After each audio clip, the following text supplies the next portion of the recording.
Hiya? Hiya. Hiya. Karate. Karate chop. I don't know what else is good for testing. I had to hold the mic there for some reason. I don't know why I did that. It was my own decision, and I made it. Well, right now, I don't know why I'm really talking. We're not live anywhere but YouTube. Which is fine. I had to adjust all this stuff so that it made sense. Wait, what's going on with my mic? I think I might have adjusted it accidentally the wrong way because it is facing backwards. And we don't want that.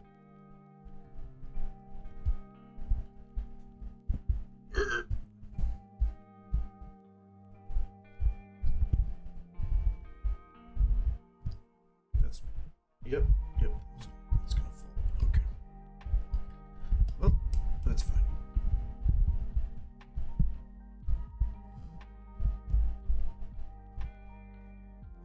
That thing's locked in anymore, unfortunately. It's broken.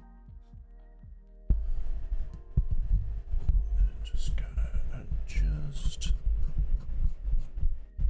I believe it's called the locking nut. Locking nut. The locking nut. Authorize.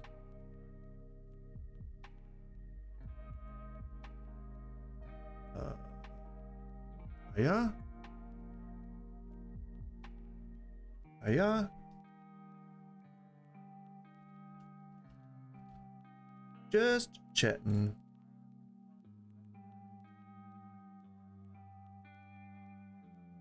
Okay, we are now live on Twitch as well.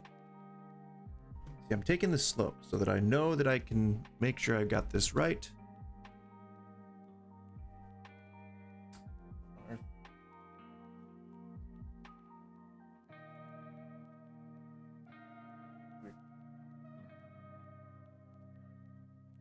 Trying to eliminate as much technical difficulties as I can.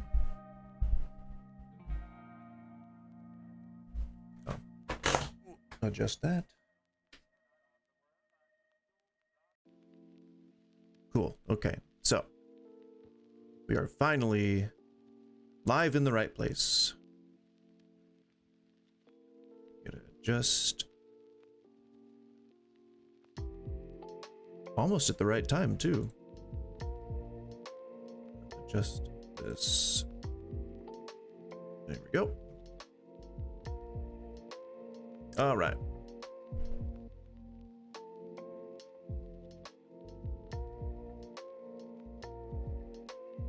I'm pretty sure I can view this in the control room. Just to make sure we are correctamundo. Yes, perfect. Okay, cool. Good. Okay.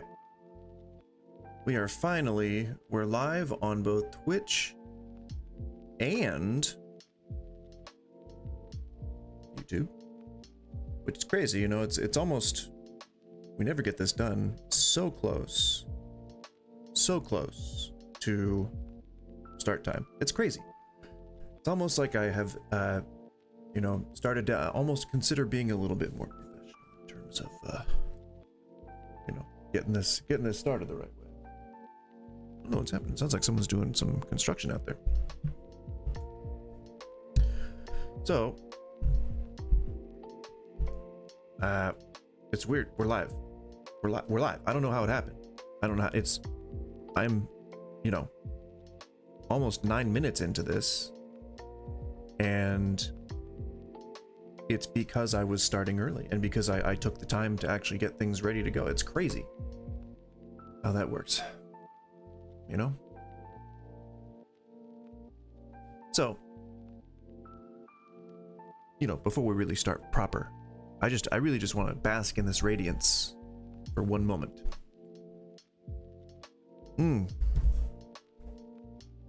I'm medicated almost, but I am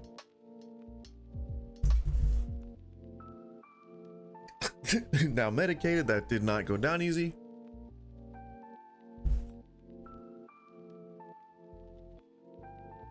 I'm otherwise medicated, ready to go. Things are taken care of. Pups are all, when you can, whoop, up, see them squared away. I think I must have something. I might have had too much to drink the other night, and must have like adjusted all of this stuff, because I did like sort of an impromptu TikTok stream wherein I was attempting to talk mess about the Republicans again, as I am wont to do, especially on today's Talk Tuesdays. So let me just get this. So let me get this, sorry, situated. I just want to make sure, I want to have these other windows open so that I can make sure that I'm not missing any chats, because the multi-chat doesn't seem to be working in a reliable fashion. So hang on one second. Yeah, it didn't. Okay, well, screw the multi-chat then. We won't worry about the multi-chat. We will just look at things on the screen individually. I guess I can pop out these chats, right? How do I do that? Pop out the chat.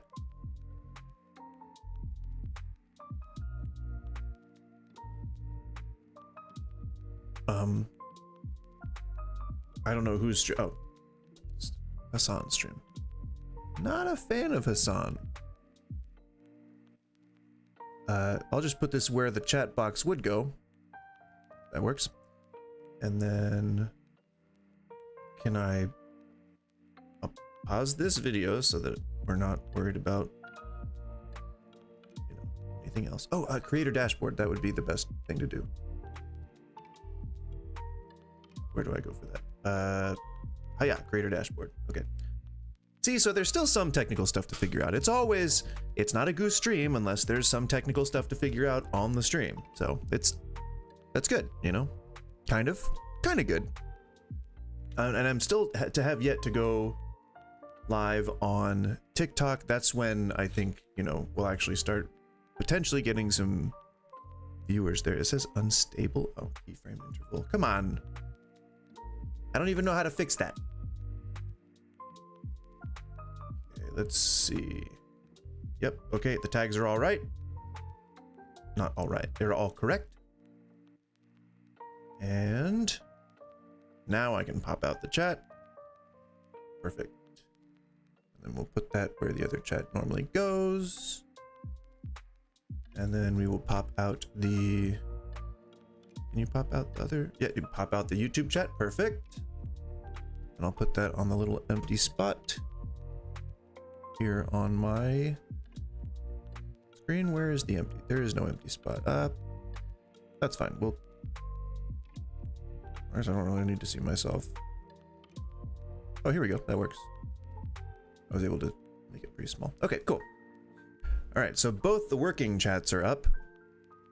And then I have room for the TikTok chat. And then let me just get this into that section.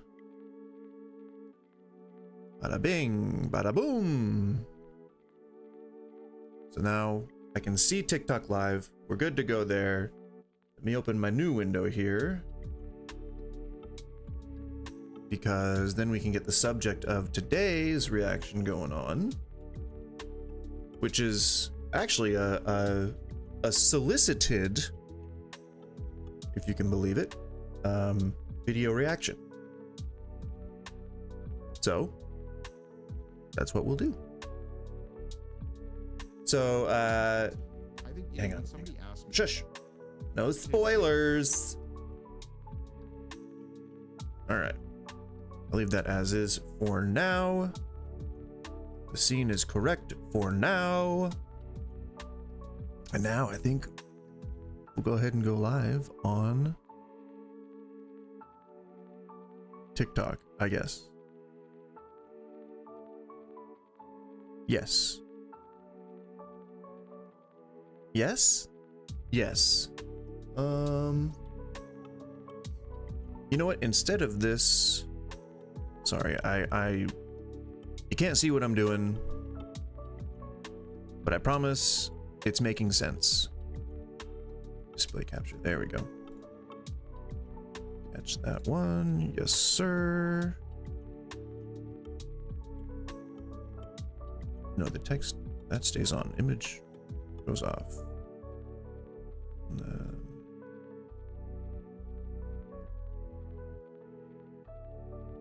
you go to the center. And then we will move this so that y'all can at least see the screen that I'm looking at. All right? Or the TikTok people can. All right, now I have to go. I have to do my pop out text again. All right. And we are finally all set up, I believe. Yeah, okay. Sharing my screen on the thing, and then sharing my screen on the other thing. The thing and the thing, both the things have been thinged. All right. So, oh, my camera is like, on the TikTok thing, my camera makes me look very fuzzy. I don't know if that's intended.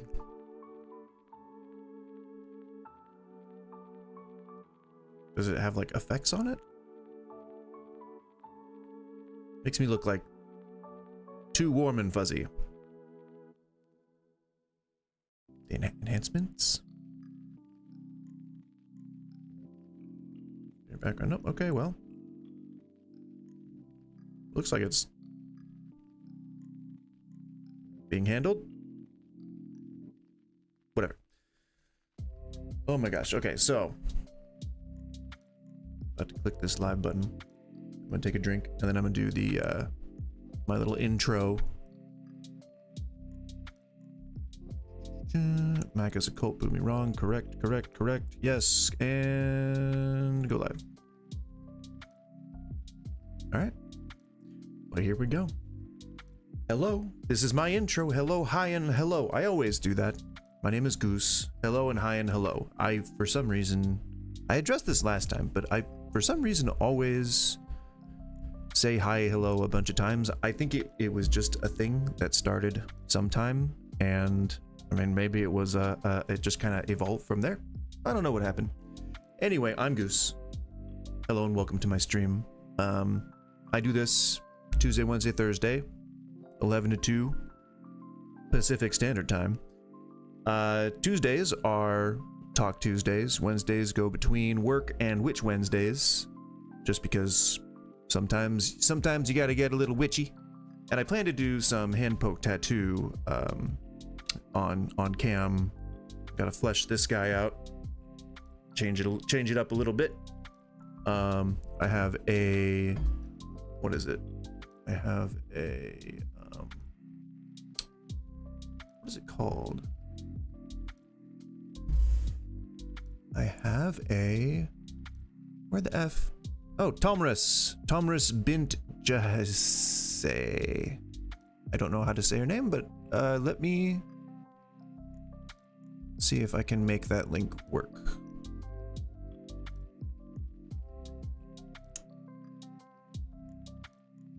It was as of last blush working, but give me 1 second.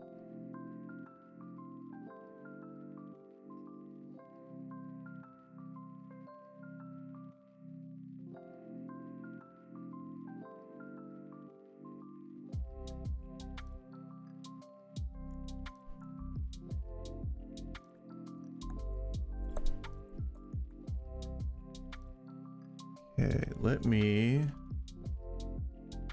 post that there, and then I'll put it in the... Oh, the multi-chat is working. Okay. So maybe I don't need to have these extra windows open then. Let me get my other windows up. All right, I'll put it here. See if that works. If not, then I'll probably have to do some more troubleshooting, unfortunately. All right, so live. Okay, I think you were able to join. Is that? And then let me know if you're able to join the voice channel or not. I don't think it has a password anymore, but it might still. Yeah, it's the box. I'm sorry, it's just a very introductory Discord. I do not have like an established channel as of yet, so as you can tell. So hold off on reacting to this how to talk to an atheist for now while Commerce tries to join, and we'll see if we can make it work.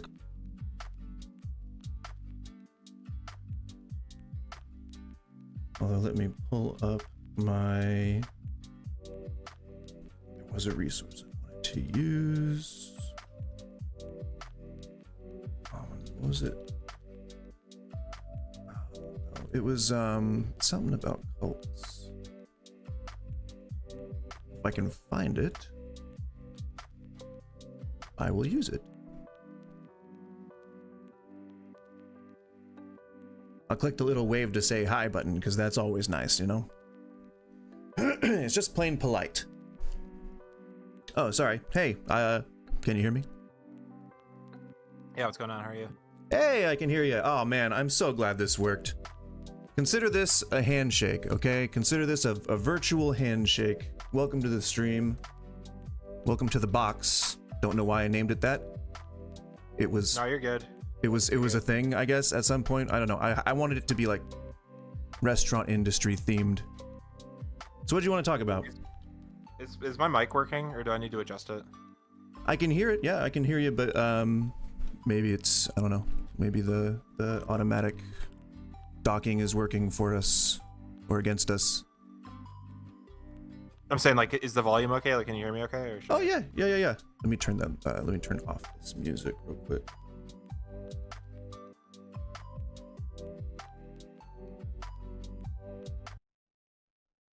All right. So what's up? Yeah, How you doing? I'm just yeah, I'm good. Good. How are you? Good. Days, I mean, week is just starting, so I've got plenty of time to still be disappointed. Fair enough. Yeah, so I'm just I'm getting into the whole debate YouTube thing. Hey, me just too. Making the rounds. We can leapfrog off each other. Yeah. Anyways, I'm just making the rounds, just trying to talk to people I haven't talked to yet, seeing what's up. I'm not like I guess I wouldn't consider myself MAGA just because I don't really know what that means, but I would definitely say liberalism or leftism, whatever word you want to use for it, in the West is much more of a cult than MAGA is. So I guess we can use that as a point of kind of contention to kind of go off of. But a good unless if basis. there's something else you want to talk about, we can do that too. But like I said, I support Trump. Like when people say that they're MAGA, I don't really know what they're talking about. And this is coming from someone who I guess would be part of like quote unquote MAGA. But yeah, I mean, I think if you're gonna call MAGA a cult, you need to call like the Democratic Party, for example, a cult as well. So yeah. Okay. Well, I think what's really the most important to begin with is establishing definition of terms, right? So you said that you're not really certain what MAGA means. You know, I don't think that it's really got an official definition, like it's not in the dictionary yet. Maybe someday. If you can pay, Trump would probably do it, you know, to be in there, because I'm sure that he would love a mention in the dictionary. But the way that I see it is I'm taking it at face value. Make America great again. And if I was just to take, like, completely erase my memory and try to interpret what make America great again means, as a current American, I would say that it's just it's like a weird thing to say, because I think that a lot of people who have any awareness of the history of America would say that America being great might be true in the sense of size or scope, but great in the sense of lived experiences, perhaps not as much. So make America great again really just, to me, means what it says. And I don't think that we necessarily as a country fulfill the all-encompassing definition of the word great, but I would absolutely concede the fact that we are rich and powerful, but that's not really what I think the MAGA people say when they mean when they say great. So that's how I look at MAGA. I mean, wouldn't MAGA just essentially just mean someone who supports Donald Trump? Because I mean, not necessarily. You had a lot of Yeah, establishment Republicans who weren't necessarily supporters of Trump, but they still did the hashtag MAGA and were part of the whole MAGA movement. I guess now it is probably a more exclusively Trump supporting phrase or term. But again, I'm really just looking at it at its base words of "Make America Great Again." You know what I mean? If you want to define I know what it as... Well, No, sorry, go ahead. well, no, I was saying I know what you mean. It's just that, like I said, you could look at the words themselves and be like, "Make America Great Again." What does that mean? And that's completely fine. Like, Well, that's I'm not, what I thought when I fine. first heard it. I was like, what does that mean? And so yeah, go ahead. Yeah, but so that's been Donald Trump's mantra for the past 10 years now. It essentially just colloquially, right? It means supporting Trump. That's all. It doesn't mean you could point to any policy that is, quote unquote conservative, or takes us back to some previous time where things were better than they are now or whatever. And that, none of those, But that literally would be none of disingenuous. those. Well, hold on. Oh, yeah, None sorry. of those things are a prerequisite for being quote unquote MAGA. The only prerequisite for being MAGA is supporting Trump. I would like I said, if you have examples of people who don't fit into this, I'd love to hear about it. But as far as I'm aware, pretty much everyone who supports Trump is MAGA, and everyone who's MAGA supports Trump. There isn't a wing of MAGA that doesn't support Trump, and there isn't a wing of Trump supporters that isn't MAGA. I'd say, yeah, currently you are absolutely 100% correct. So if you do want to just define MAGA as Trump supporting, then I would still call that a cult to some extent. At least, and again, if we're defining terms, let's define terms again, and let's, go further into defining what cult means. But I think we've established that we can agree about the definition of MAGA. Basically just a Trump supporter. Is that, you want to make a deeper definition, or do you want to stick with that? No, MAGA and Trump supporter is synonymous. We can go with that. Okay, sounds good. So then let's define a cult now. What do you see as the definition of a cult? Or if you want to go with the dictionary definition, that's fine too. But I'll let you go first this time. I'm gonna look up the dictionary definition and see if it, because my intuitive understanding of the word cult is something that. Yeah, I haven't looked up the dictionary definition in a while too. So let me look that up as well. A system of religious veneration and devotion directed towards a particular figure or object. I wouldn't agree with that. Okay. Because, well, I mean, yeah. Because when Would I think you of a say cult, that you've I think never of something seen Trump referred to in a religious sense? That's not my point. My point is that Okay. my understanding of a cult is something that kind of, once you're in it, you can't leave, and that's kind of, there's something illicit about that, right?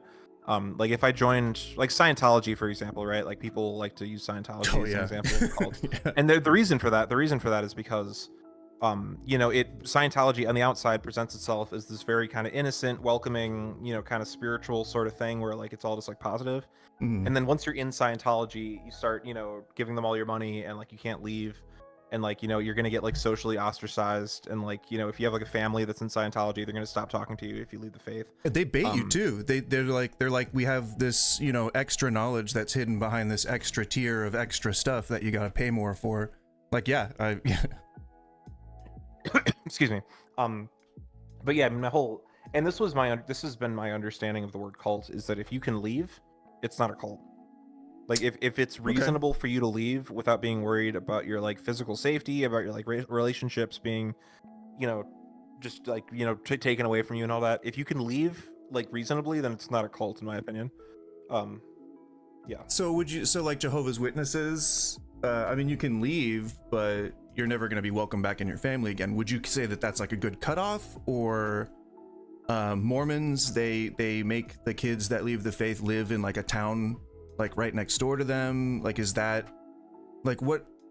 I mean, leaving without repercussions I feel like is a little broad. So can we narrow that down a little bit? Like, what do you consider a punishment for leaving a faith or a group? Well, it's not. That's why I said it's like a list. There's something illicit about the fact that you can't leave. Yeah. Because, for example, I completely agree. Like Islam, for example, right? I mean, up until recently, there's kind of a bunch of nonsense going on now that kind of goes against this. But like traditionally, for up until like 50 years ago, the punishment for leaving Islam was death. Right? If you lived in a Muslim country, you lived as a Muslim, and then you started being a Christian or something, that wasn't accepted. So Yeah. by that definition, Islam would be a cult. However, I wouldn't consider what Islam is doing to be like illicit, insofar as like Muslims actually believe in what they're doing, and they have, you know, you don't have to agree with it or whatever, but you know, they have a legitimate reason of like, this is what we believe, and they have a legitimate reason for why you can't leave.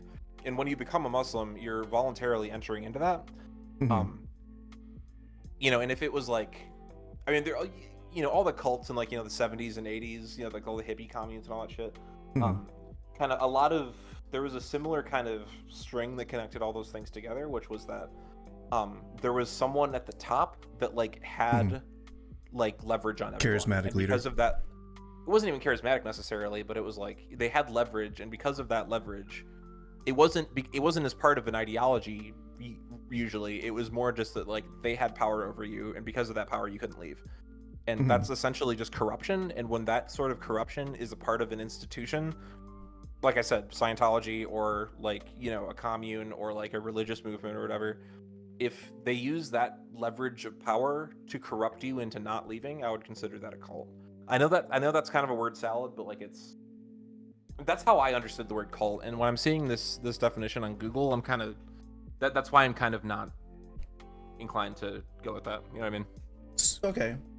So then specifically you'd say that you disagree that MAGA is a cult, but would you, when I asked the question earlier, do you see any religious similarities between the way that people talk about Trump and cult behavior? Or like there's a bunch of markers to cult behavior. There's like, it's not just not being able to leave without repercussions. I think if you take that away and you say that it's no longer a cult, then you're forgetting, I think, 10 other markers.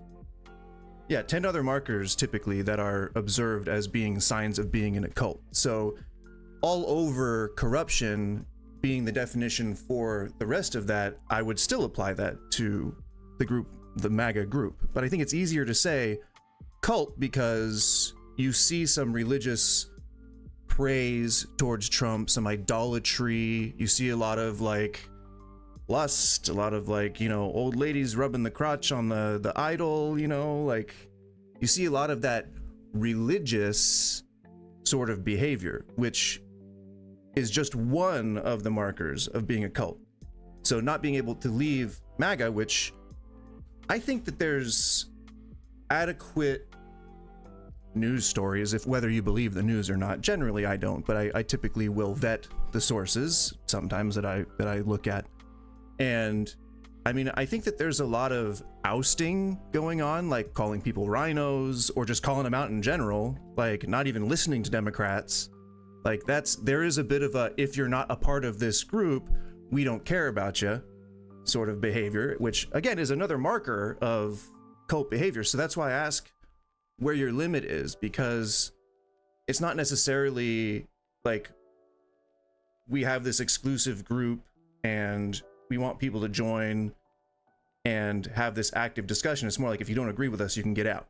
And at present, even today in the Oregon legislature, they're arguing over some transportation bill, and anyone who wants to vote no on the bill is kicked off the committee by the self-proclaimed MAGA whatever right side of the committee, and then the president took the president of the committee took one of the slots, and then the other person like resigned, and like now they're still arguing over transportation.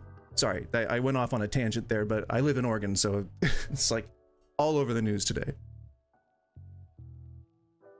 Yeah, I mean everything that's valid, but I mean everything you just said also applies, in my opinion, more so to the left wing in America. Sure. Right? In what like way? If I'm, yeah, absolutely. Yeah, sure. Okay, yeah. So if I'm trying to think of a good example of like someone this has actually happened. I mean, Do we have a leader? I'm sorry? Do we have a leader? You don't have one leader now. Do we have a single doctrine? You have a religious doctrine, I would say. Do we have a single doctrine? It's not,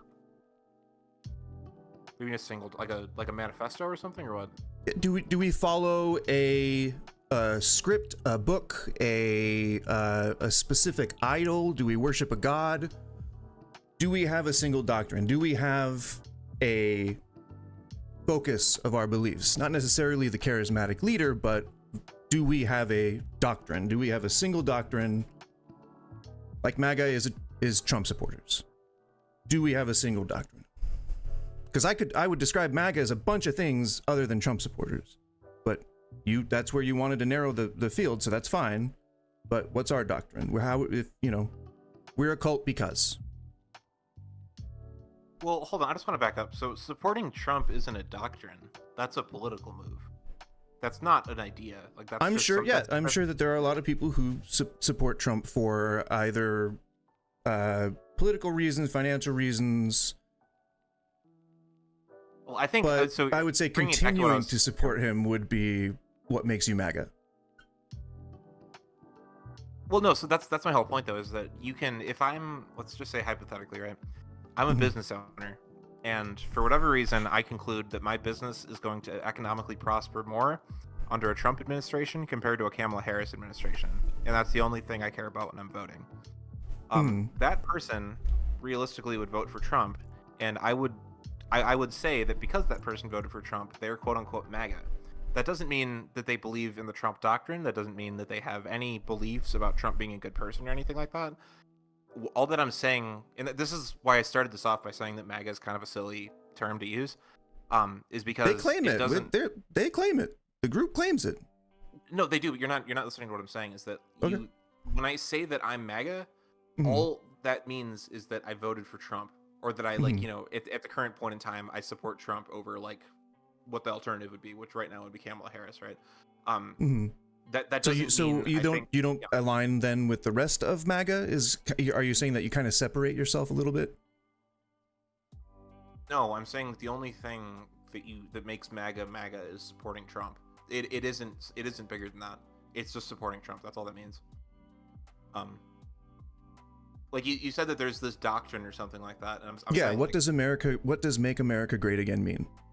Just that you support Trump? Because there's a bunch of people who claim that who would not say the same thing as you. Oh, we just support Trump. I mean, that's a hand wavy way of defining it. Like I said, I define it a lot of different ways. I wouldn't just define it with one single word that you support, or one single line that you support Trump. It really limits the scope of the conversation if you kind of notice, right? Because, I mean, there are all sorts of reasons to support somebody like that, but there are a bunch of reasons not to. So what you're saying is that MAGA is something other than just supporting Trump? That it's a cult. Because we agree. Yes. Okay, well that then it shares a lot of the same markers of a cult. So you have to retract what you said before, because the first thing that we agreed on was that the only thing that MAGA means is supporting Trump, and now you're saying I would roll with your definition. I would say it's a bunch of different things, because it says it's Make America Great Again, and I took it as face value, but you wanted to define it differently, so I'm happy to do that. That's just not, I'm just going to take it down whatever path you want, man. Well, yeah, and that's what I was saying, is that, like I said with the example of the business owner, right?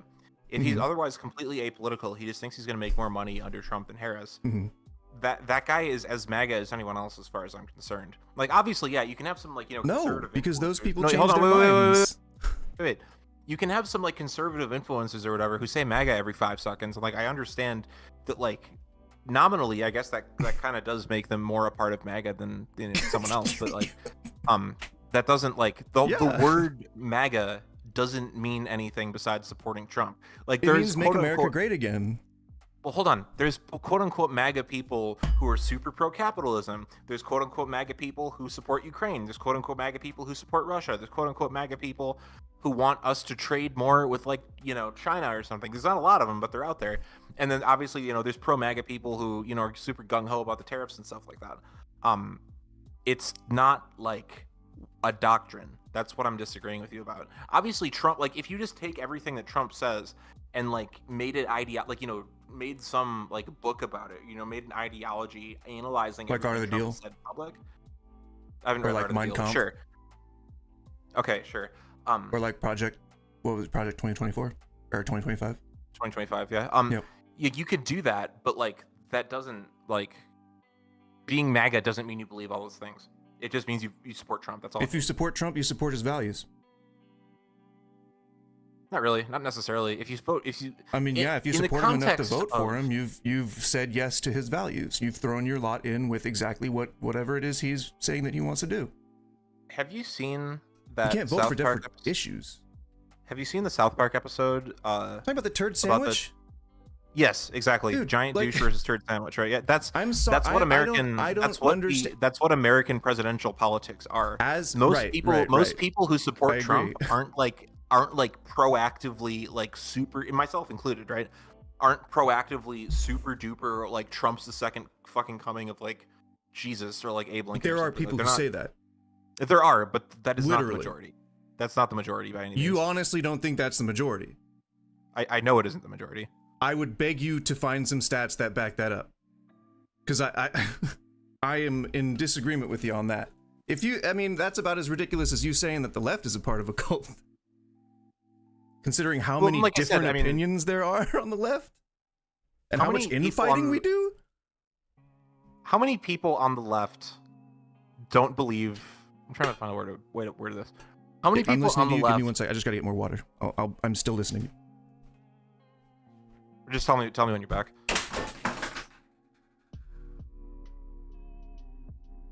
I'm destroying my house, so.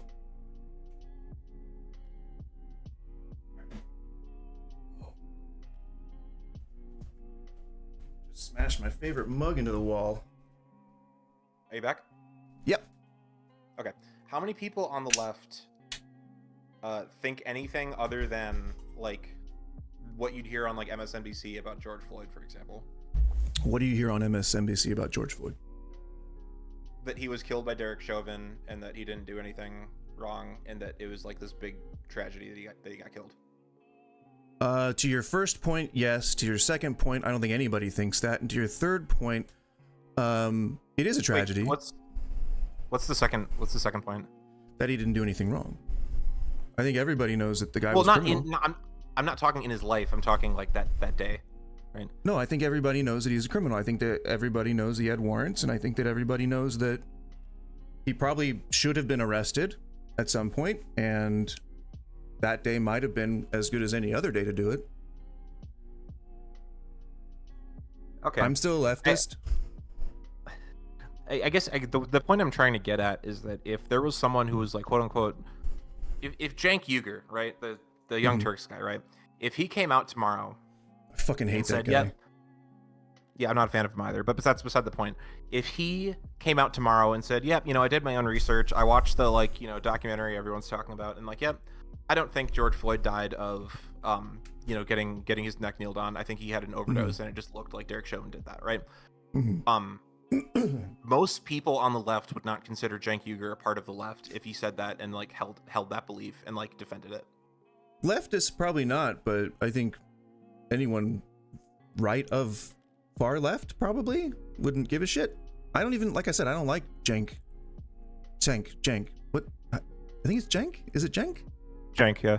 Yeah, I don't even really like the guy. So I think most people would probably, if they still have the assumption that Chauvin killed Floyd, then they probably wouldn't lose that, or they probably wouldn't I don't know if anybody would kick him out of the left side of the aisle, but I don't think anyone would really give a lot of shrift to it. if that's what you're Well, saying. no, that's the thing is that you can't kick him out of the left side of the aisle, and that's Yeah. It's the same thing with MAGA. Like, you can't quote unquote get kicked out of MAGA. You can have Trump's bait. How do you get kicked out of MAGA? By not being allowed to be on the committees when it's MAGA run, or not being able to be a part of the in crowd of MAGA lawmakers. Like, haven't you seen the infighting? Marjorie Taylor Greene is like under fire now, and then Donald Trump, like, he said that he didn't agree with was it the Gabbard? He said he didn't agree with her, but now she's not being allowed to do like any of her work without extreme oversight, like, or she's gonna get kicked out of the MAGA crowd. I mean, sure, you can probably still say, "Hey, I'm MAGA all the way down," but you're not allowed in the club. Like, they're not letting you in the club. And like Giuliani, where the fuck is Giuliani? Well, so the things that you're talking about, he was the MAGA crowd. Yeah. So the things that you're talking about, those are specialized political situations that are made. Essentially, they're power moves, right? I can name a lot of situations, man. Hold on. So for example, right? If I'm quote unquote MAGA and I'm trying to roughly recreate the Oregon situation you're talking about. Mm-hmm. If I'm MAGA and my buddies are MAGA and we're on a committee, right? And the head of the committee says, okay, anyone who deviates on this specific issue, you're out of the committee. We don't want you here. That's a power move, right? That's him saying the way that we get power the best or the fastest or the most efficiently or whatever is by having this one specific policy. And if you're not on board with this, it's a great enough risk to the power move that we're making that you're out, right? That's not MAGA kicking them out. That's a specific political situation. And I'm sure there's plenty of other Trump supporters in the fucking country that if that lawmaker got kicked out of that committee or got, lost a re-election because of it or whatever, like, he's not out of MAGA. He's out of that committee. Right, because you can still claim to be MAGA anytime you want. Doesn't mean it's that not even that. It's that there's not something with. I mean, again, this goes back to what I was saying before. That like there's not something like there's not some fucking like MAGA like central politic committee that like will like officially banish you from the MAGA movement, right? It just means you support Trump. The only thing. I mean, are you unfamiliar with the threats of primarying lawmakers if they don't agree with Trump? Like he said himself. That have to do with anything? That's a political move. That's being Trump... ousted. You're looking at politics in a vacuum when you say that. You're saying that if everything were equal ground, if everyone were virtuous, and if everyone did the right thing all the time, then yeah, that'd be a power move. Yeah, that's a political tool. Sure. You know that's not how they're using it, though. Trump is infinitely corrupt. His panel, or his council, is infinitely corrupt. His cabinet is infinitely corrupt. Full of Nazis and white supremacists and xenophobes. So we're not looking at things in a vacuum. We're looking at things with all the stuff that they've been credibly accused of and found guilty of in courts of law. That's what we're looking at. And you can say that's a power move. They're doing the power stuff. They're doing the political stuff. But you know Trump's history. You know the accusations, whether you agree with them or not. You know the investigations, whether you agree with them or not. And I'm sure you probably know the outcomes of those things, whether you agree with them or not. So when, again, you boil down MAGA into such a simple phrase as support Trump, that means you support his being a rapist. That means you support his being a racist. That means you support his whatever crimes he's willing to commit by voting for the guy. You put him in office. You put the rapist in office. You're bringing. I need bring it back to the giant turd versus. I forget what it is. Is Kamala a rapist? She spent her entire career putting away rapists. Jesus Christ, that's beside the point. That's no, it's not. Beside the point. It absolutely is not. See that? This is cult behavior. Do you not see that? You're acting like you're in a cult. Trump can't do anything wrong. Hold on. Let me just get this right. So if this is was John McCain 2008 or 2012? I'm pretty sure it's 2008. I don't give a shit about John McCain, but go ahead. I'm using it as a thought experiment. So right, if this is 2008 and I'm voting for Barack Obama against John McCain, and I have all these personal problems with Obama, right? Like I don't really give a shit about Obama, so I can't really even think of them. But like, I don't agree with his. Okay, so I don't like his economic policies. I don't like his personal life. I think he has I think the church he's a part of is like satanic or something, right? If I vote for Obama, okay, yeah. If I vote for Obama because I like him, or excuse me, I dislike him less than I dislike John McCain, Mhm. does that mean I'm in the Obama cult and everything Obama does is fine, or does that mean that I just am supporting him on like a practical basis? I mean, is Because that's Obama how a most. convicted rapist, pedophile, You're and completely missing the point. You're racist? completely And missing the is point. he? I'm asking you a question. Is he? I don't give Yes a or shit. no? I don't give Is a he? sure, Is sure, he? sure.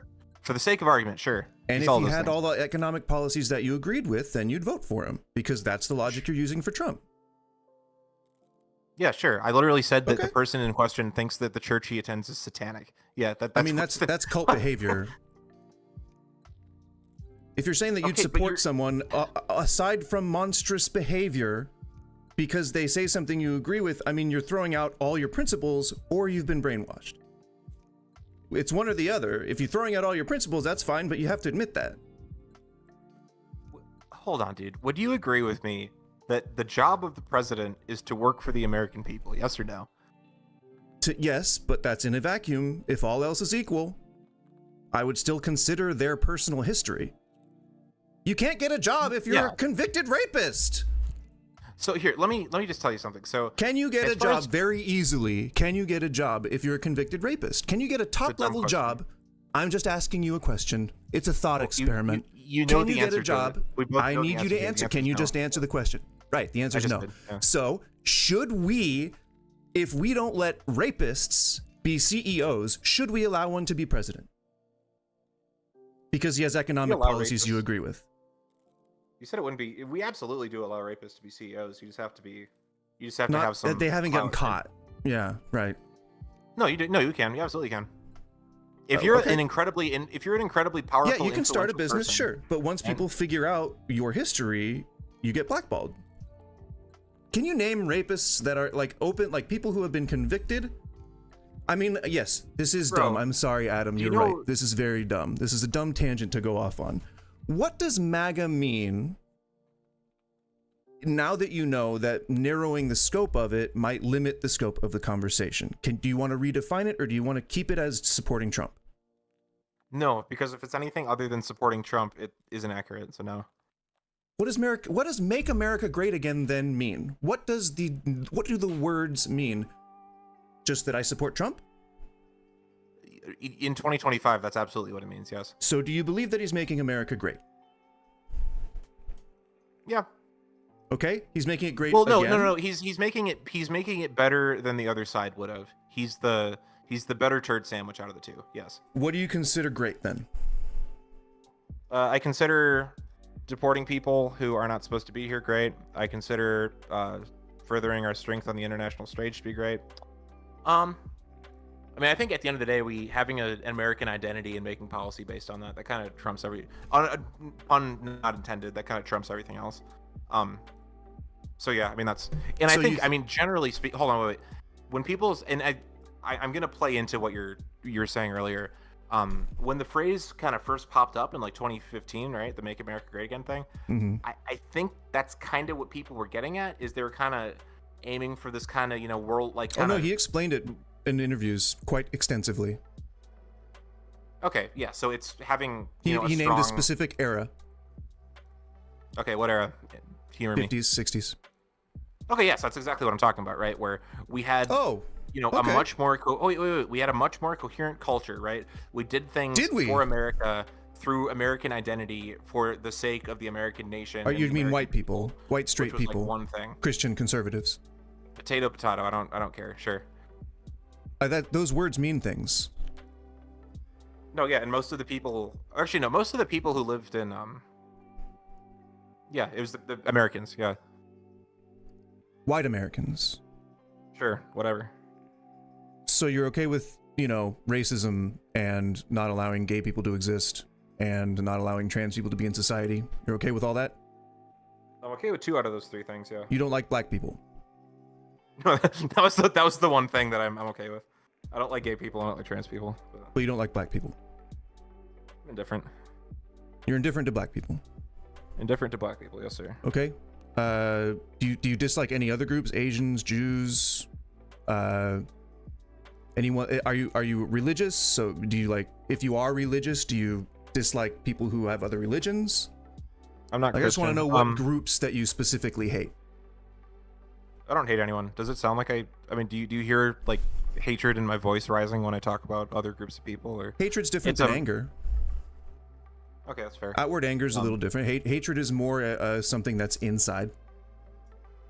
I think the word, I mean, we can go down this road if you want to. I think the word hate is just, people should stop using that when they're talking about like, you know, people who are like quote unquote like racist or like homophobic or something. There's, I don't know. The word hate for that is just kind of silly, and it just kind of, what does hate mean in my opinion, I'm sorry?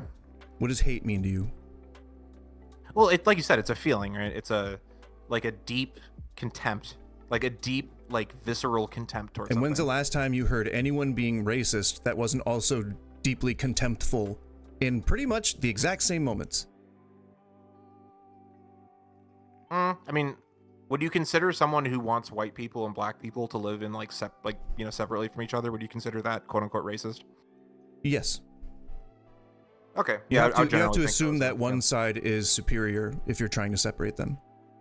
No, it's not true at all. Yeah, oh yeah, it is.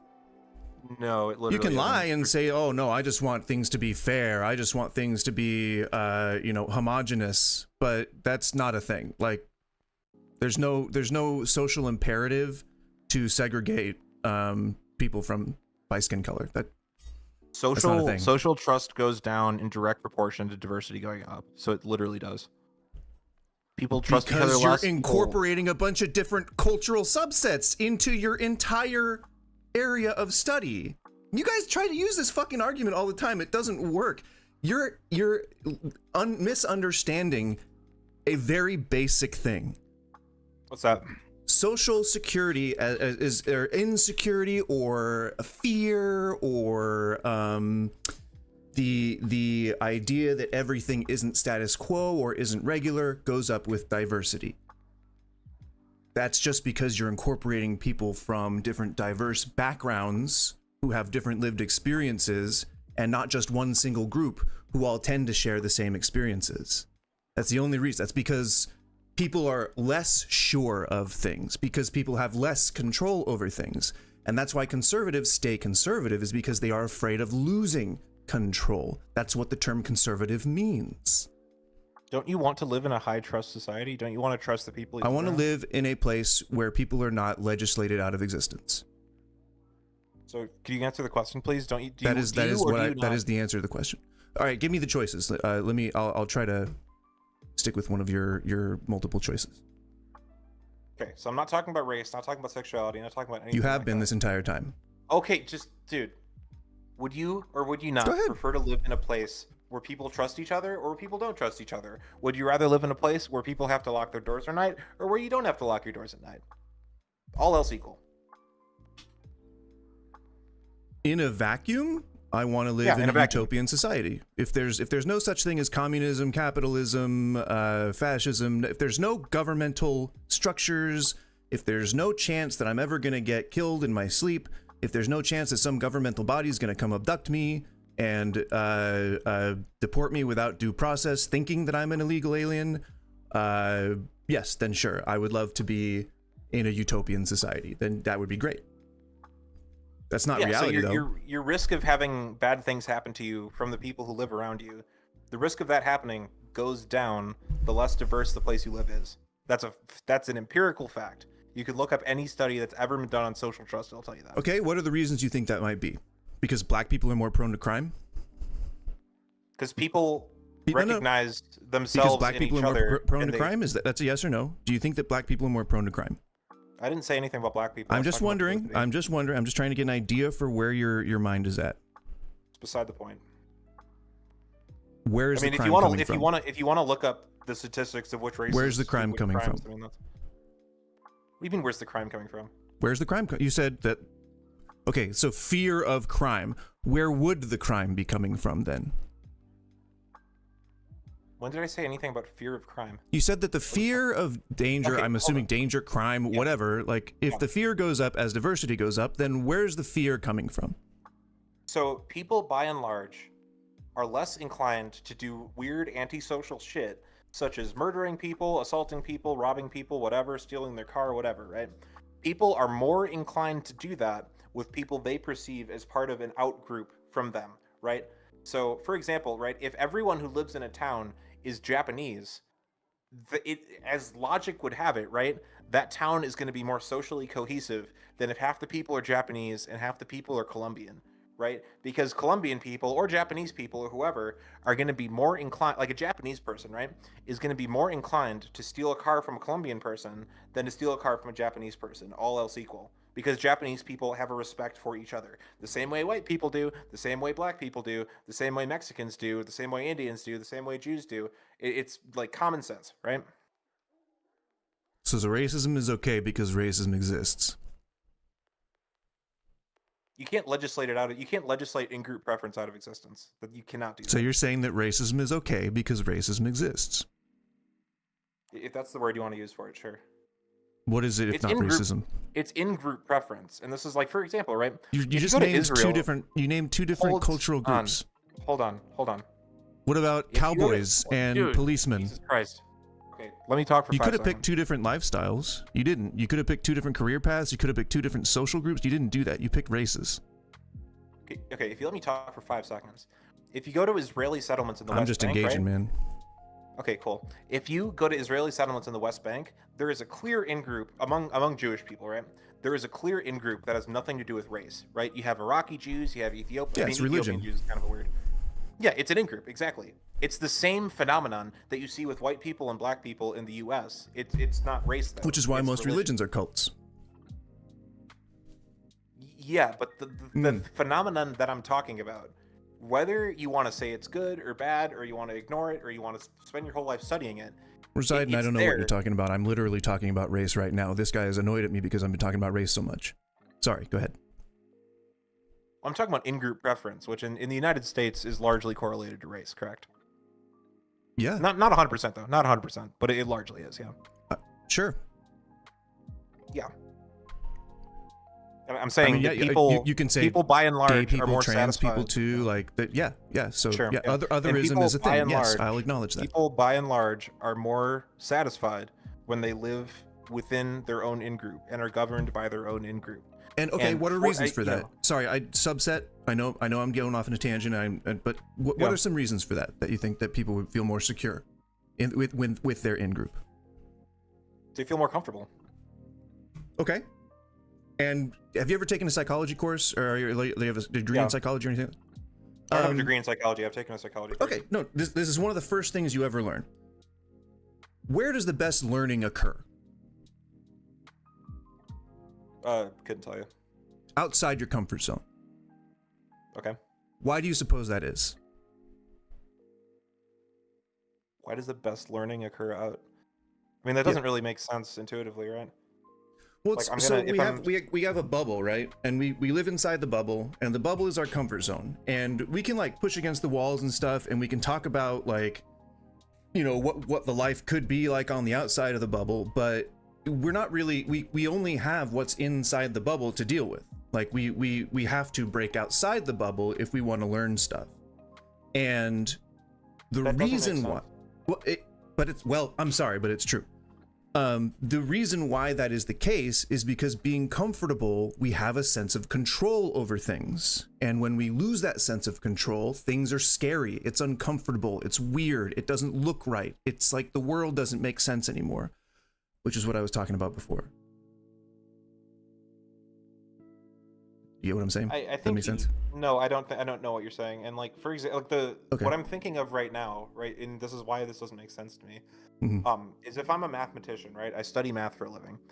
I'm gonna be better at studying math in a community of people who I'm familiar with, a lot of whom I'm gonna be Who are a better- mathematicians? I'm sorry. Who are mathematicians? Well, not just who are mathematicians, but like people who speak the same language as me, people who I feel comfortable around, which again, it could be because they have the same religion, the same race, the same this, the same that, it doesn't matter. I'm going to be better at doing math if I'm in a place where I'm comfortable, right? If you send a mathematician to like a place he's never been, surrounded by people who don't look like him, don't act like him, doesn't really have a lot of, cultural similarity with, right? Why do you think he's going to be better at math in that situation? That doesn't make any sense. Well, I haven't seen any of those studies, so I don't know if that is actually the case, but I would imagine Well, no, just that intuitively. Like, I would imagine that if he's surrounded by people who share his core beliefs, then he's comfortable there, and so it probably allows him to delve or to work within his field more effectively because he feels at peace being comfortable. Is that a good answer? You just said that people learn better when they're in in an outside environment. So no, not an outside environment, outside their comfort zone. Okay, yeah, potato, yeah. I'm saying Well, the it doesn't have anything to do with your mathematician, physical, like where you are physically. It's a mental state. So why did you bring it up then? We're talking about society, like we're talking about groups of people. You just got to connect the We're not dots, talking about man. mental states. Because when people in society feel like their status quo is being met, which means that to a lot of people in the, let's say, like a lot of people who were around during the time of segregation, their status quo was that things were segregated, that black people went one place, white people went another place. When you are challenged with that, when you're challenged to step outside your comfort zone and accept that people are integrated into society, it can cause a lot of anxiety, and it can cause a lot of fear, and it can cause a lot of anger, especially if you're not very self-aware and you don't know that a loss of control doesn't mean a loss of self. It doesn't mean any of those things, that anything scary is going to happen. It just means that you're learning something new. So what I mean when I say that the best learning happens outside of your comfort zone, it means that people have a problem adjusting to changes within the status quo. And that comes from a fear of lack of control. And it comes from a fear of losing control and not getting it back again. When really all it is you've stepped outside your comfort zone, you've learned something new that may be a little weird and scary to you, but that is where the best learning happens. You cannot learn if the only things you see are right in front of your face. You have to actually like open up a book, or you have to like go on the internet and learn something new. Like that's how you learn. It's by stepping outside of your comfort zone. We connected those two, you see? No, because you can say that, but then when I use the example of an academic doing work, the academic, I mean, unless they're studying, like obviously if you're an anthropologist, hold on, dude, please don't interrupt me. Please do not interrupt me, dude. Jesus Christ. If I'm like an anthropologist, right, and I'm studying other groups of people, obviously I'm going to learn more if I'm in like the group of people that I'm studying, right, which is going to be diverse, which is going to be outside of my in-group, right? Mm-hmm. I'm saying, generally speaking, for most people, they're going to, it's not just learning, right? They're going to perform better if they're comfortable, right? I'm going to go for runs in the morning. I'm more likely to go for runs in the morning if I don't think I'm going to get shot. If I recognize the people who are in my community and I feel comfortable and I feel protected by them. I'm not going to benefit, right, if I'm surrounded by people who I don't feel comfortable around. Like, people don't like doing that, and it doesn't lead to good outcomes. Mm-hmm. It's incredibly simple to understand. And all right, let's imagine that you're on this day where you're taking this run, right? Yeah. Sure. How many times have you taken a run before? How many years have you been running for? Like, yeah, you're like an athlete, right? Like, how many years? You talking about me personally? No, just in this hypothetical scenario. It can be you if you want. In the hypothetical, they run for exercise, so they do it like 3 times a week. I don't know. Okay, cool, perfect. Been doing it for like last year and a half. I've decided I want to get fit. Sure. You know, it's like New Year's resolution and stuff. But what about the first time? Even if you're in a community that you are familiar with, how do you feel the first time you take a step outside? Let's say you've never run before. How do you feel the first time? Depends. Just imagine that you're. I know what I think I know what you're getting at, which is that like the first time you do something, like for example, right? First time you see a trans person. First time you learn about Jesus Christ. How the process works. First time you learn about the felonies that Trump was accused of. First time you learn about other races being there. First time you learn about laws being passed that don't allow people to be who they are. You done? Okay. So the first day at the job that I'm working at right now, right? That was uncomfortable. And like I enjoyed the job I have now, but like the first day, like I agree with you, like there's stuff I didn't know, I had to learn, it was outside of my comfort zone, like yeah, fine. That being said, if I stayed in that like if after I don't know, like 2 weeks, right? If after 2 weeks at my job, if I still did not feel comfortable, I still feel like I didn't, belong there or whatever, right? I don't benefit from staying there unless I'm making really good money or something like that. If it's just a matter of personal, satisfaction, personal improvement, personal well-being, personal learning, whatever, whatever you want to talk about. If I don't like being there, I don't like being there. Like there is not a reason to suffer through that absent some like outside benefit, right? I mean, I guess, yeah. Yeah. It really, and that's I why mean, it depends on for how example, hard you were right, working. If you really gave it a try, like if you were really, really serious and you really gave it a try and you learned everything you could, then sure, I would have wondered why you would have applied for that job in the first place. But sure, I would understand why you'd want to quit at that point because you can't do the job. Yeah, and this is why, like, for example, I think it was in the 60s or the 70s or whatever, like, yes, in the South, for example, right, integrating schools, that literally happened at gunpoint, right? Because people, like, again, which I understand, they were white people, whatever, they did not want integration to happen, and they, like, it was the same thing with, like, you can imagine integration for them was just, like, a really shitty job that they just, like, didn't want to do. Even all of the quote-unquote benefits to like the economy or whatever, they didn't want it. It wasn't their cup of tea. It just wasn't for them. And then like over time, through the legal process, through social change, integration before gunpoint, before the National Guard got called in, it did happen, right?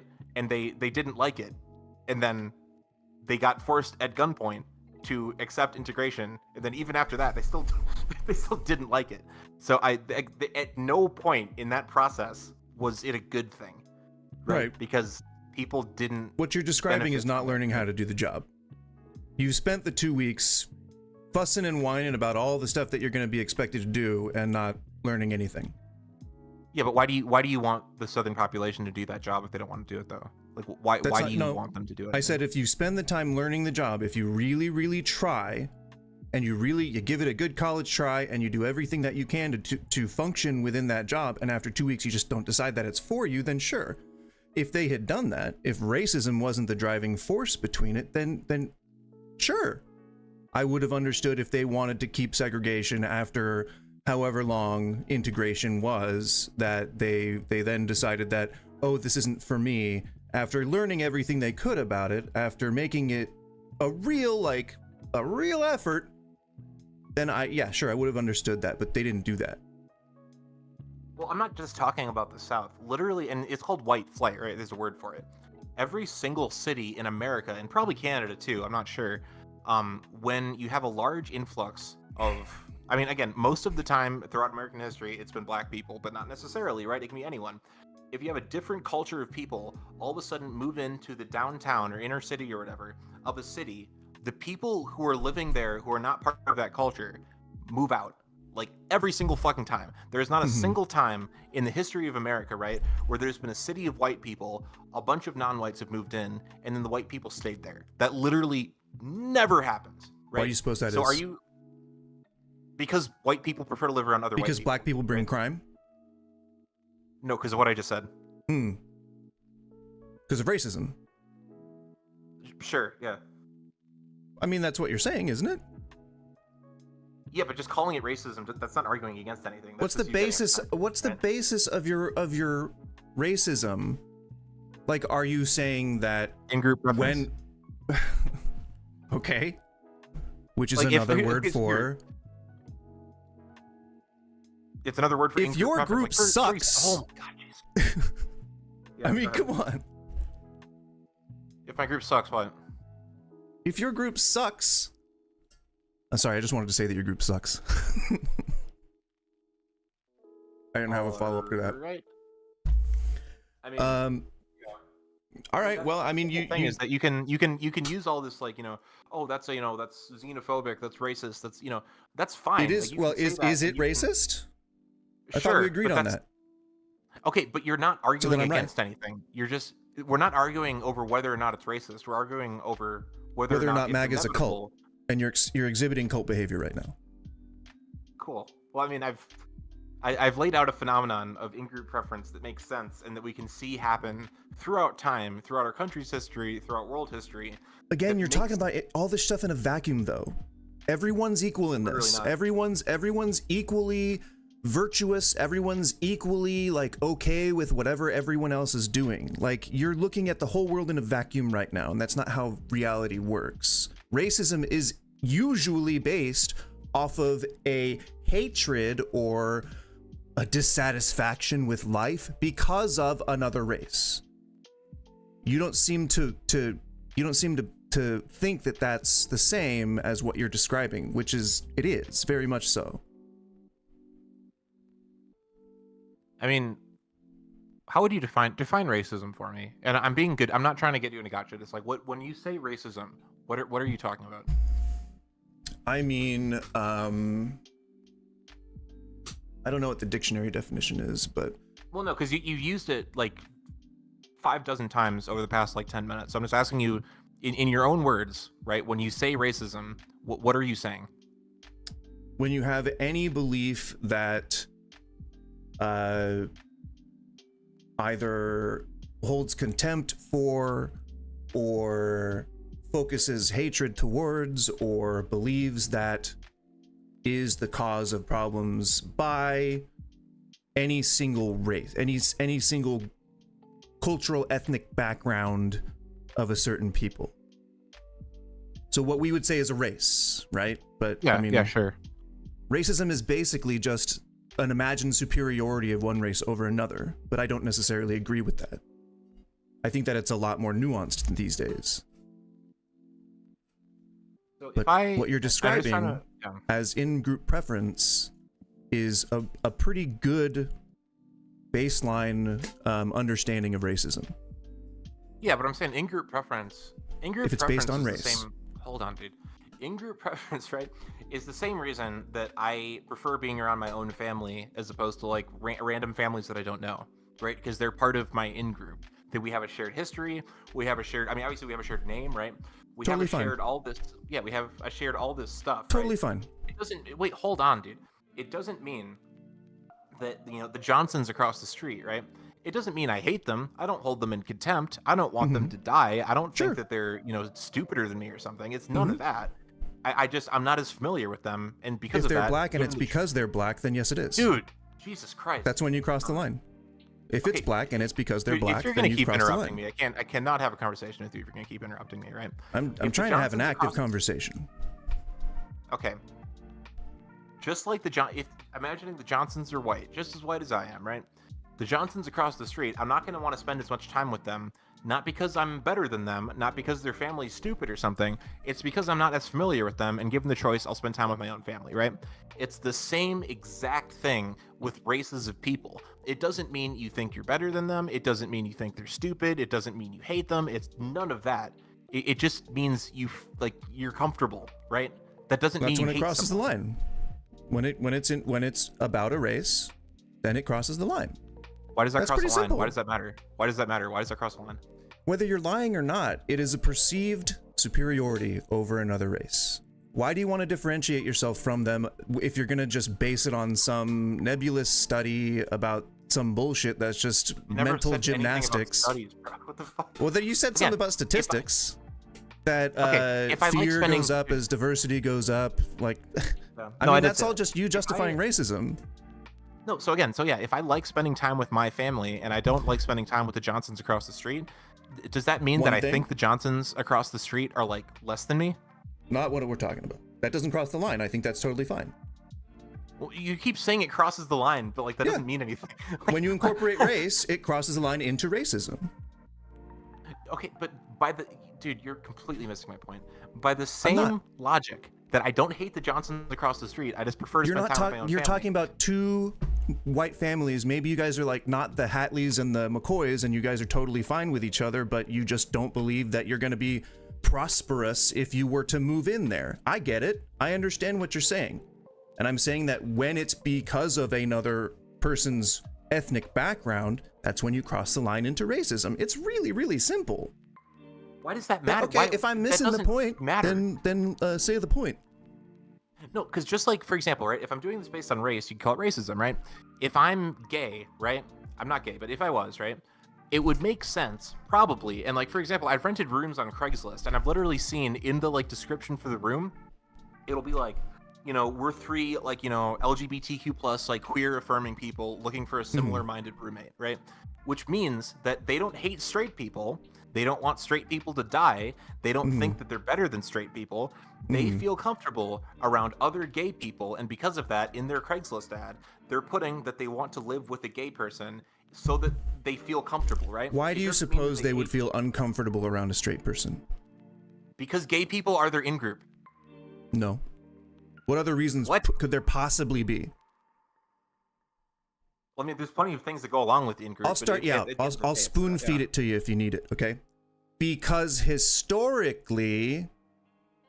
Go on. There you go. Take it from there. Historically, I mean, yeah, I know what history is. What's your point? Because historically... Wait, so... Jesus Christ. So hold on. Wait, so let me just follow this logic, and I'm gonna intentionally go against... Cool. I'm going to intentionally go against my own point because what you're saying does not make any fucking sense. Right? Okay. Historically, right, gay people have not been included in society. Gay people have been bullied. Gay people have been beat up. Gay people Killed. have had Mitt Romney shave all their hair off, right? Lynched. All this stuff. Lynched. Okay, cool. Been whatever. the subject of lynchings, Yeah, assassinations. Lynching, cool. Missing the point, man. So, because of all that, it's not usually because of that. Usually it's just because gay people tend to get along better with other gay people. And if you've ever like met a gay person before, you know this. But that's beside the point. Sure, that could be the reason. Absolutely. That usually is but anyway, that's beside the That's point. not you don't know statistics then. Oh. But give me some source on that. On what? The fact that the reason why gay people would prefer to live with other gay people is not because they've been historically ostracized by straight people. I'm going based on personal experience, and I'm going based on basic logic. I'm not going on an academic study. That doesn't matter. Sure, personal and also, experience is this is empirical. part of We a- all know that. I'm sorry? I said personal experience is totally empirical, and we all know that. So please go ahead. Well, it means something, right? Anyway, Not so, to someone who has a different personal experience than you. dude, okay, so I'm just going to continue with the point I was trying to make because we didn't actually go get to it, right? Assuming you're right? Assuming there's a house full of gay people who want a gay roommate because historically straight people have been mean to gay people and they don't want that to happen Murdered to them. Assassinated them, Okay, lynched them. whatever. It doesn't matter, right? Because of all that It does stuff, matter. right? All That's the literally horrible- the linchpin of it. cool. Dope. So because of all of that stuff, right? This gay person does not want to live with a straight person, right? That exact same logic can apply for a white person who has been the victim of a black person committing crime, and because of that, they don't want to live with black people. That You know, exact those are same logic both applies to that. discrimination cases, right? You'd never be able to put that in an ad. Just for your hypothetical. I mean, I know that it's a hypothetical, but in reality, that Completely would be beside the illegal. Okay. Well, no, because I've literally, I'm speaking from personal experience when I say that I was literally looking at a room not that long ago where it literally said, like, I got the thing like directly from that ad that it was like 3 LGBTQ plus like adults looking for a like-minded roommate, right? It literally said, and like that's fine. Did they say that makes like-minded, sense. or did they say specifically LGBTQ, or just an I ally? mean, dude, I've seen ads where it said we're looking for an LGBTQ plus person. Like, Well, if that's you wanna illegal. take You can care. flag those ads. That's discrimination. But I would, here's the thing, dude. I would prefer to read that on the ad and be like, oh, okay, that's not the place for me, and then keep scrolling. Because I you would don't like gay prefer to people. find, dude, hold the fuck on. Like, Jesus Christ. I would prefer to find that out and keep scrolling as opposed to move into this place and all of a sudden there's all this like weird tension because they find out that I'm a straight dude and they're not as comfortable around me. And that there's you all don't like gay people. I never said that. That would certainly man. I mean, create a lot of tension. I don't, but like, yeah, like, it's beside the You did point, say man. you don't like gay people. You said you do not No, like I gay did. people. Yeah. I'll say it again right now. I don't like gay Okay, people. yeah, that's fine. I just say, hey, live your truth, man. Based. That's honestly the biggest thing that we can agree on. Yeah, well, and I mean, this kind of goes back to what I was saying about in-group preference. Like, I mean, that's kind of, I'm not saying it necessarily is true for you. Like, it probably is, but like, yeah, like most people, by and large, like prefer associating with their own in-group. So to say to all those people that that's racist, that's, you know, homophobic, you can't do that That's not what because I'm that's saying. like. That's not what I'm saying. So would you have a problem? Excuse me. would you have a problem with a community of white people saying we want to live by ourselves and not integrate with other races? Would you have a problem with that? That's their right. It's racist, but it's their right. Okay. I believe that everybody should have rights. I'm not saying that we should take away anybody's ability to do that.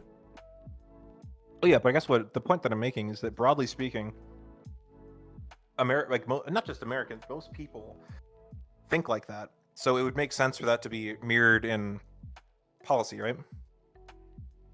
Sure, if that particular group is in power, absolutely, yeah, like it is right now. Yeah, and like Christian for example, conservatives. up until like 75 or whatever years ago, right? White people decided that they did not want to integrate with other races, and that's what they did. So you're saying you wouldn't have a problem with that? I'm saying that it's wrong to want you wouldn't have a problem with it because that's just. But that's if not what I'm asking. If a community of that white people wanted to go and form their own community aside from wherever, like if they wanted to create their own principality and just be a white country, that's fine. They can do whatever they want. Yeah, and I'm saying that like that same logic applies to the U.S., which is what we're talking about because they're both American. Right, and the U.S. is 370 million people who all have different preferences. Yeah, but it's majority white, and people prefer their own in-group. So I don't know if they're the majority white anymore. No, I think it just it's like 6. It's like I was gonna say, I think it's like 58 or 59%. It keeps crossing. white. Yeah, it keeps crossing some demographic line, but it's a very tight majority. I would say that the skewing of Christianity versus other religions is probably much higher. But you're looking at a melting pot, man. Like. There's a lot of different viewpoints. The melting pot argument is really fucking bad. I'm not sure if you want to make that. Is it? Yeah. I don't know that I've ever heard. I've never heard the argument, but when I was growing up, I heard the term melting pot a lot, and I agree with it. I don't know. I don't know if there's some controversy over it currently. So it's not it's not controversy. It's just so number one, the word melting pot. And you can look this up if you don't believe me.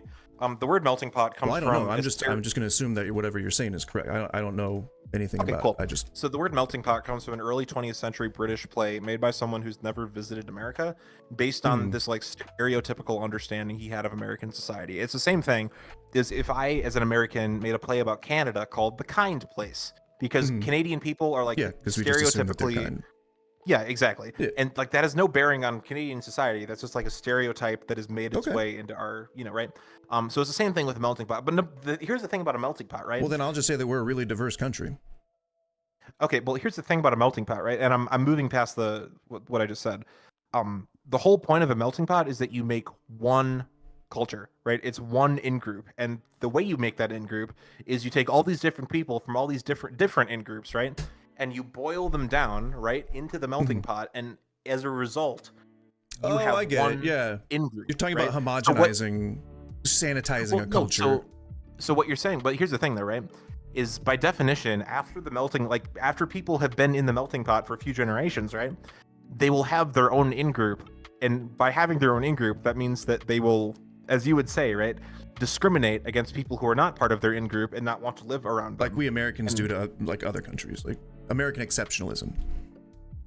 Well, no, I'm saying that for the melting pot example, right? If we're a bunch of Americans, and I'm not talking about white Americans, right? We could be white, black, Mexican, like, whatever, right? If we're part of the American in-group, right? We're all born here. We're all part of the melting pot. We all speak the same language. If a bunch of fucking Haitians show up that speak French, we're not going to want any part of that, right? Because they're not part of our in-group. A lot of Americans don't, yeah. Based. I mean, I don't necessarily agree with that, but yeah. Yeah, but like that is, even if we are a melting pot, which we're not, but even if we are, we still have an in-group that we need to like prioritize. Yeah, Americans. Yeah, Americans, which like that it's not just saying Americans, like that means something, right? There's a culture, there's a group of people, there's a way we talk, there's a way we look, there's a way we act, there's a way we speak with each other, there's a language we speak, like there's all this stuff, right? You can't just say like we're Americans and then like, oh, you're discriminating against Muslims, oh, you're discriminating against black people, oh, you're doing this, you're doing that, oh, you can't do that, right? No, like the word American, well, hold on, yes, that you means can. something, right? In certain cases, if you are basing your policy no matter what level you are, if you're a police person, if you're a lawmaker, if you're the president of the United States, or if you're just a person on the street, if you are doing an otherism and you're basing it on somebody's ethnic background, that is racism. It's okay if that's what that is. I would much prefer that people just say, yeah, I'm racist. Like, I don't care. Like, it's just the lying that I don't like. So if you are otherisming somebody and it's based on whether or not they're trans, if it's based on whether or not they're gay, if it's based on whether or not they're black, those are the otherisms that I'm talking about. And it's fine to be those. This is America. You can be whatever the fuck you want. You can be a Nazi if you want. But I just wish that people would admit it, you know? And that's the cult behavior that I see. It's like, it's deceptive, and it's the lies that I don't like. Well, the thing about your in-group is that it's not as rigid as you're kind of characterizing it as might being, right? You Like, mean for example, hold on. so bringing it back to what I was saying before with the family thing, right? My family, like the one I'm talking about at least, we have like family friends that are essentially part of the family, right? They come to Christmas and like Thanksgiving with us, and like they're not biologically our family. Like they have a different last name. They have they're their like own, family. you know, Yeah, I get you. family. But like they're like Vin Diesel family, right? So yeah, so what I'm saying is that the Johnsons across the street, right? In a lot of ways, you could say that the family friends that I'm talking about have as much in common with us as the Johnsons across the street do. And by that logic, it wouldn't really, you know, make sense for us to, you know, have them over for Thanksgiving and all this stuff. However, there's nuance to it, and like, you know, we kind of all as a family will agree that like, yep, they're part of our in-group. Like, yep, they're not biologically related to us. Like, yep, they have their own. They look different, right? Because they're from a different family. They have different like facial features than we do and stuff like that, right? But like we accept them, right? And it's the same thing with, you know, any of these isms that you're talking about, right? Like, you know, transgenderism or racism or all this stuff, right? If like it's not, but that's not the same. Well, hold on. It's not directly core. It's your in group, right? Which your in group is like. But yeah, it's but not you're just saying like the in group is just one thing. It's like a bunch of different things that, like, yeah, it generally speaking, the American in group by and large is white. That doesn't mean that every single. That's like, not what I'm you know, talking about. Okay, enlighten me. A lot of Americans are themselves racist. Like, we're not talking about a group that just holds perfect values. Like, Americans infight all the time. There is racism in our country. Like, you're talking about families that are all nebulous colors, and what if, I mean, sure, they can happen to be different colors, that's fine. But if one of them is saying, I don't know if we should hang out with those Johnsons, based on the fact that they're black, that's racism. I think we agreed on that. I thought that we agreed on that. When it's based on somebody's race, it's racism. Yeah, fair enough. I don't really see the point you're trying to make. Do you not see that happening? Is that why you disagree, or do you just not think that that's likely, or what is the reason why you disagree with that? Do you know who the Hodge twins are?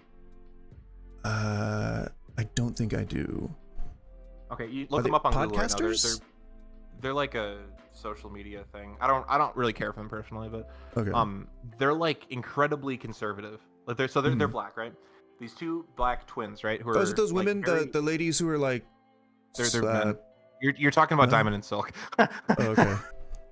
No, the yeah, Hodge twins are two black American influencers, right? And the reason I brought them up is because like it's reasonable that like the average like I'm trying to think like the average like evangelical conservative like gun-toting, you know, abortion is murder type conservative, right?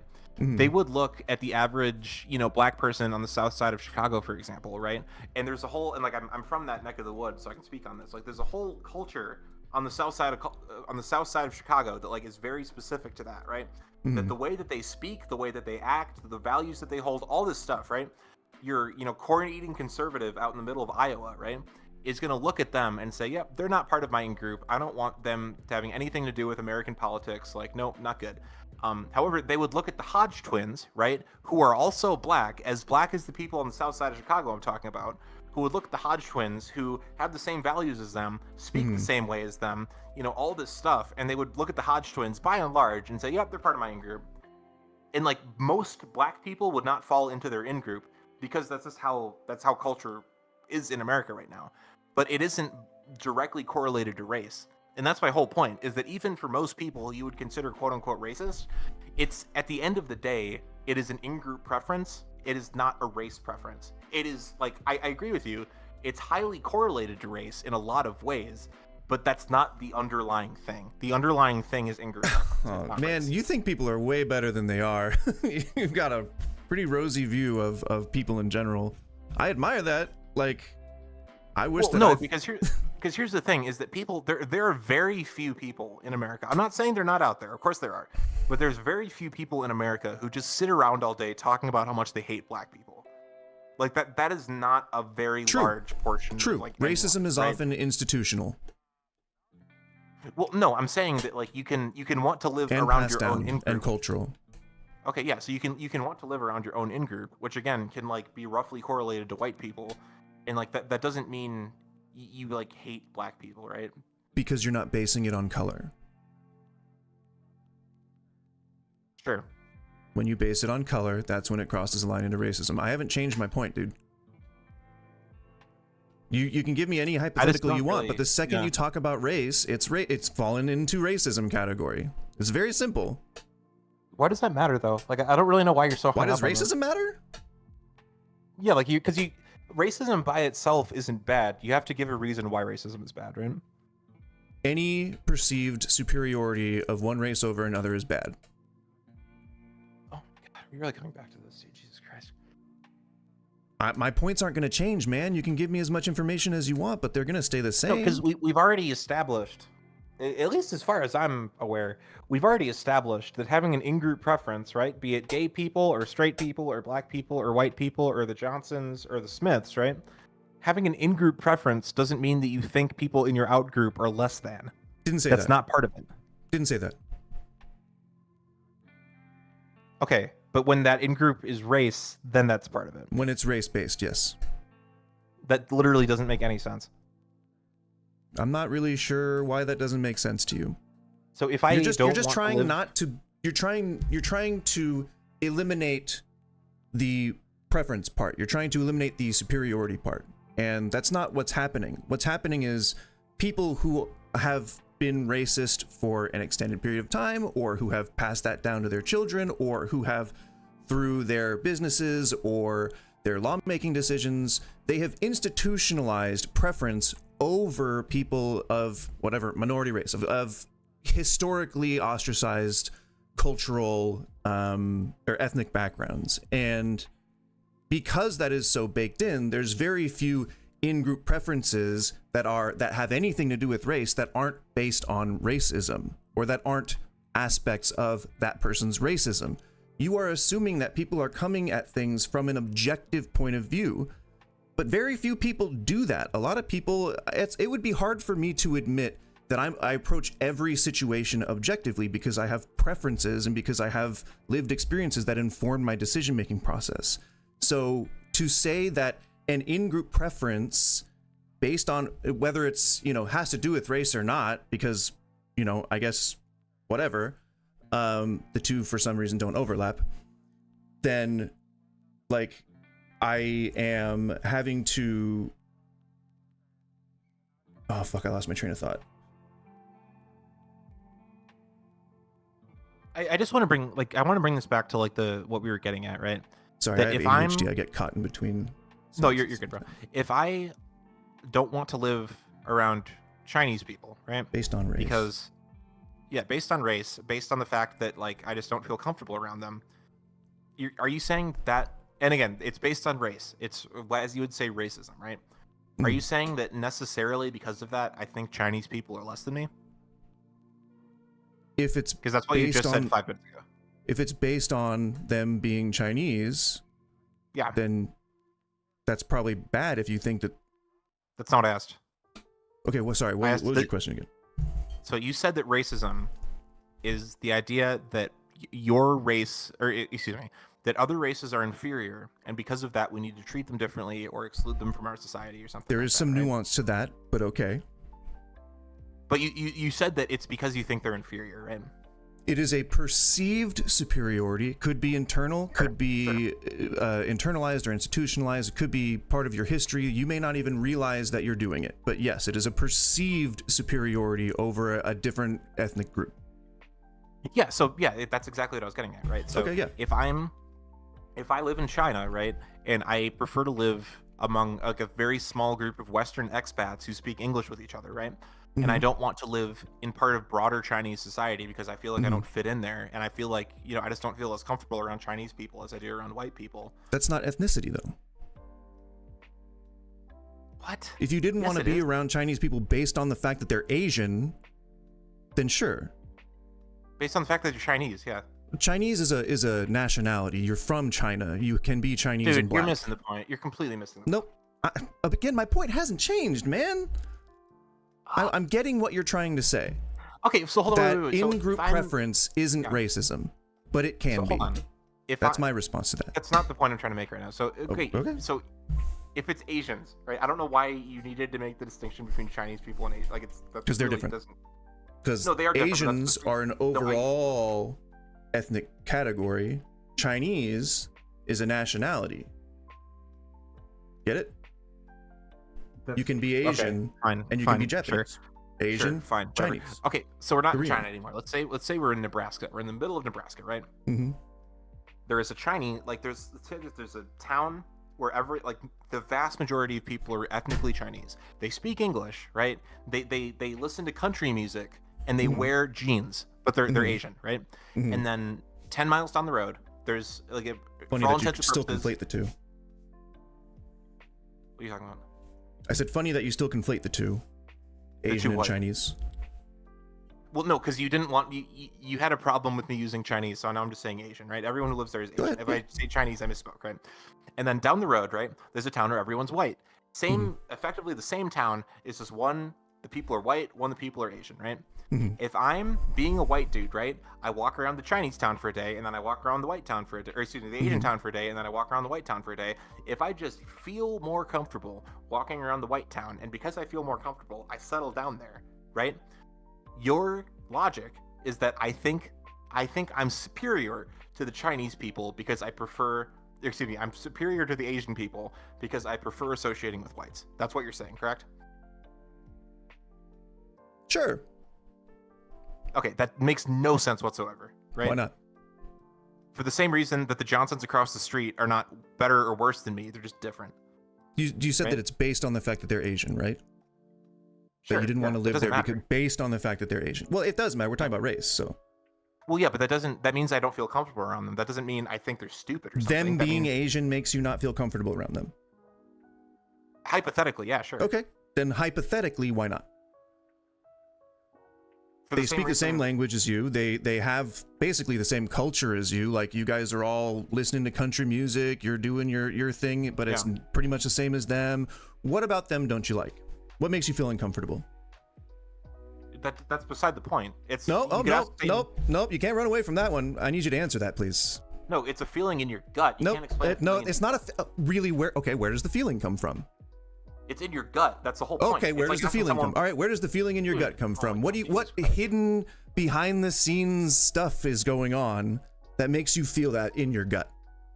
Things don't just happen, dude. Like, where is that coming from? Where's the preference coming from? It's just a feeling in my gut. You're doing everything you can to justify being racist right now, and that you don't see that as cult behavior. That's like asking someone. You took this off of the topic and went into a tangent deep enough that now we're not talking about the topic, and you're still trying to justify racism. Okay, so asking someone, right, in this case, the person who prefers to live around white people and not Asians, right? Asking them why they prefer whites over Asians is like asking a gay person why they prefer dudes over women. It's a why do they prefer dudes over women? I'm sorry? Why do they prefer dudes over women? Because that's what they prefer. Okay. Well, it's who they're attracted to. Yeah, that's the feeling in their gut. So there's a reason for it. That's there. So there's a reason. The chemical reaction that happens that causes attraction happened in that person's brain that gave them a preference for that particular gender, right? So there's a cause. So what's the cause for the gut feeling? The cause for the gut feeling of sexuality or what? No. Of just not liking Asian people. be any number of things. It really doesn't matter. You don't think it's racism? Oh my god, dude. Jesus No? Christ. It just can't be racism? No, if you're Never. you're defining, There's hold on. never any If you're- cases. Jesus Christ.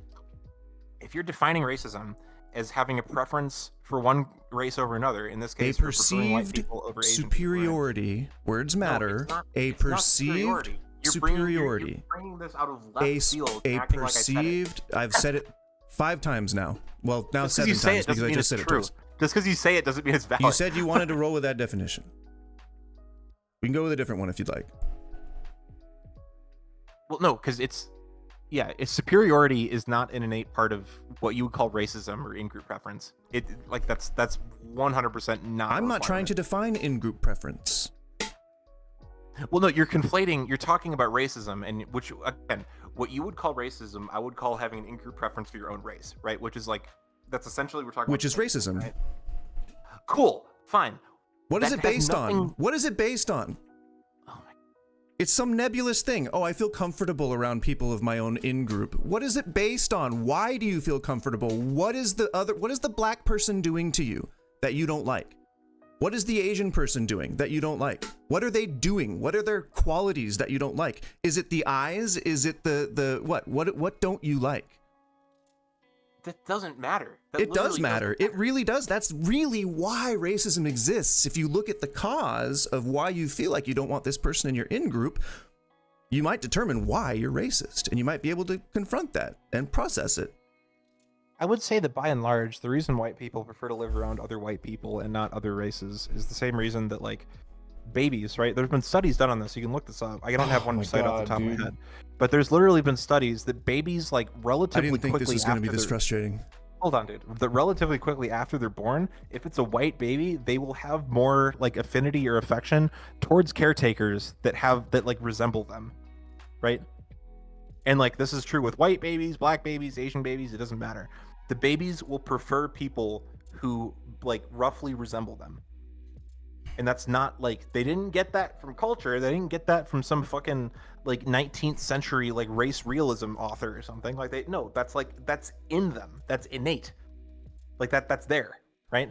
And trying to have a social prescription or some policy or something that tries to undo that or something is just completely. What are you talking about? that Wait. is What are you talking about? completely That flies undoes in the what? face of- What? Undoes what? What are you talking about? I'm saying Elaborate in-group on your preference. point.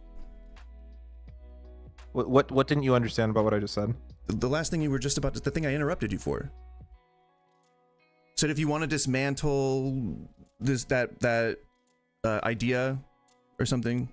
Yeah, because when you're saying that racism is axiomatically bad and you want to combat against it, what it sounds like that's saying, right, is that what I just was talking about with the babies and having an innate preference for one group of people over another.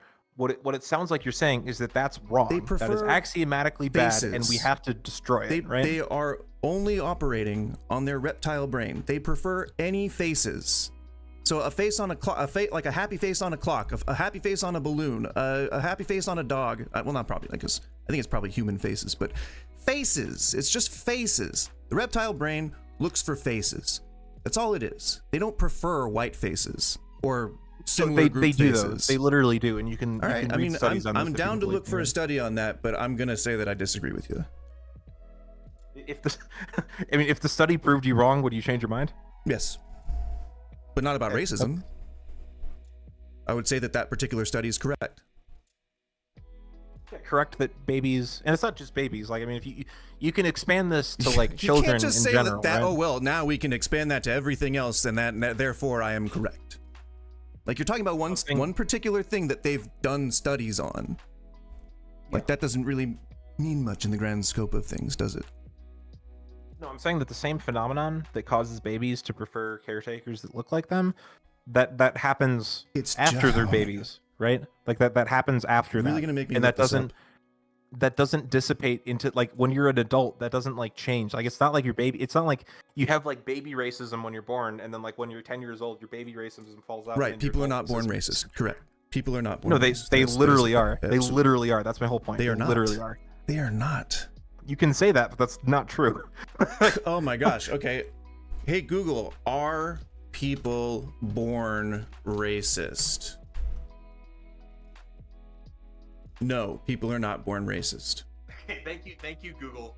Conversation. Thank you. The Google mastermind has officially spoken. Are people born racist? I mean, you're welcome to find and give me sources that say that people are born racist. But that's not a thing. That has never been a thing. Nobody's born racist. Nobody's born religious. Do you think that people are born believing in God? People born, I mean, they're not born believing in like a specific interpretation of God now. Right. So you would say that some core beliefs are not instilled in people from the moment they're born. Yeah, that's correct, of course. Right. Including racism. No, having a preference for people who look like you is innate to the human experience. That is not something. I mean, how you're saying raised, humans, but you were talking about babies, man. Yeah, baby, dude. Are you really being this obtuse? Babies are humans, bro. Like, what the fuck? Right. You specified babies. But okay, I'm sorry. A human at 30 is the same as a fucking baby? I mean, yeah, babies grow up to be people who are 30, yeah. Okay, now you're just being dishonest. How many, bro? Fuck. Sorry. You said babies, and now you're saying that humans. And then you're putting them all under the umbrella. Okay. You said the study was done with babies, right? Yeah, it was. Right, and so the study was that babies prefer faces, right? Or they prefer faces they recognize, even though that really wasn't present in the article that I read. They prefer faces. It's just faces. Any face they like. That's what's been proven. And so then you expanded that out to mean all humans, which is dishonest. Because that's not what you were saying. That's not what the study said. So. Okay, actually, here we go. I think both of us are right. Adults are sensitive to physical differences. Thank you for the concession. I appreciate that. I didn't say I was wrong. I said we're both right. Yeah, it was a half. Right. Right. You were being an asshole. Am I being mean to you now? I'm sorry. No, you were being an asshole when you said we're both right. Because you just can't accept that you were wrong about something. This is what I was talking about. This study, which I literally just pulled up off of Google, so I'm not saying this is like necessarily a valid study, but while newborn infants demonstrated no spontaneous preference for faces from either their own or other ethnic groups. That's the only part that you're right on. Was while newborn infants demonstrated no spontaneous preference for faces from either their own or other ethnic groups. Which, by the way, I'm not sure if that's because they're not racist or because their eyes don't work yet. Like, there could be any other reason. How ridiculous does it sound to you to say that babies are born racist? Does that not sound fucking ridiculous to you? No, it doesn't sound ridiculous. And if you'll let me God. finish the sentence that I was reading, it'll make sense, right? While newborn infants demonstrated no spontaneous preference for faces from either their own or other ethnic groups. 3-month-old infants demonstrated a significant preference for faces from their own ethnic group. So by 3 months old, this has taken form. Which, like, if you're gonna make an argument that somehow, like, racist, who has like, that baby been looking at for the last 3 months? Dude, that's a dumb question. Who has that baby been looking at for the last 3 months? Who has that baby been looking at for the last 3 months? Right. Their parents. So who would they prefer? Their parents. Based it's part on of what? their in-group. It's Based part on of their what? learned in-group. It's part of their learned in-group. So anyone right? that looks like them, right? So anyone that looks like them, they're going to feel more comfortable around, right? 100%. But that's not racism. Having a preference for people who look like you isn't racism? If it's based on race, if it's based on the fact that you're white or black or brown, then sure.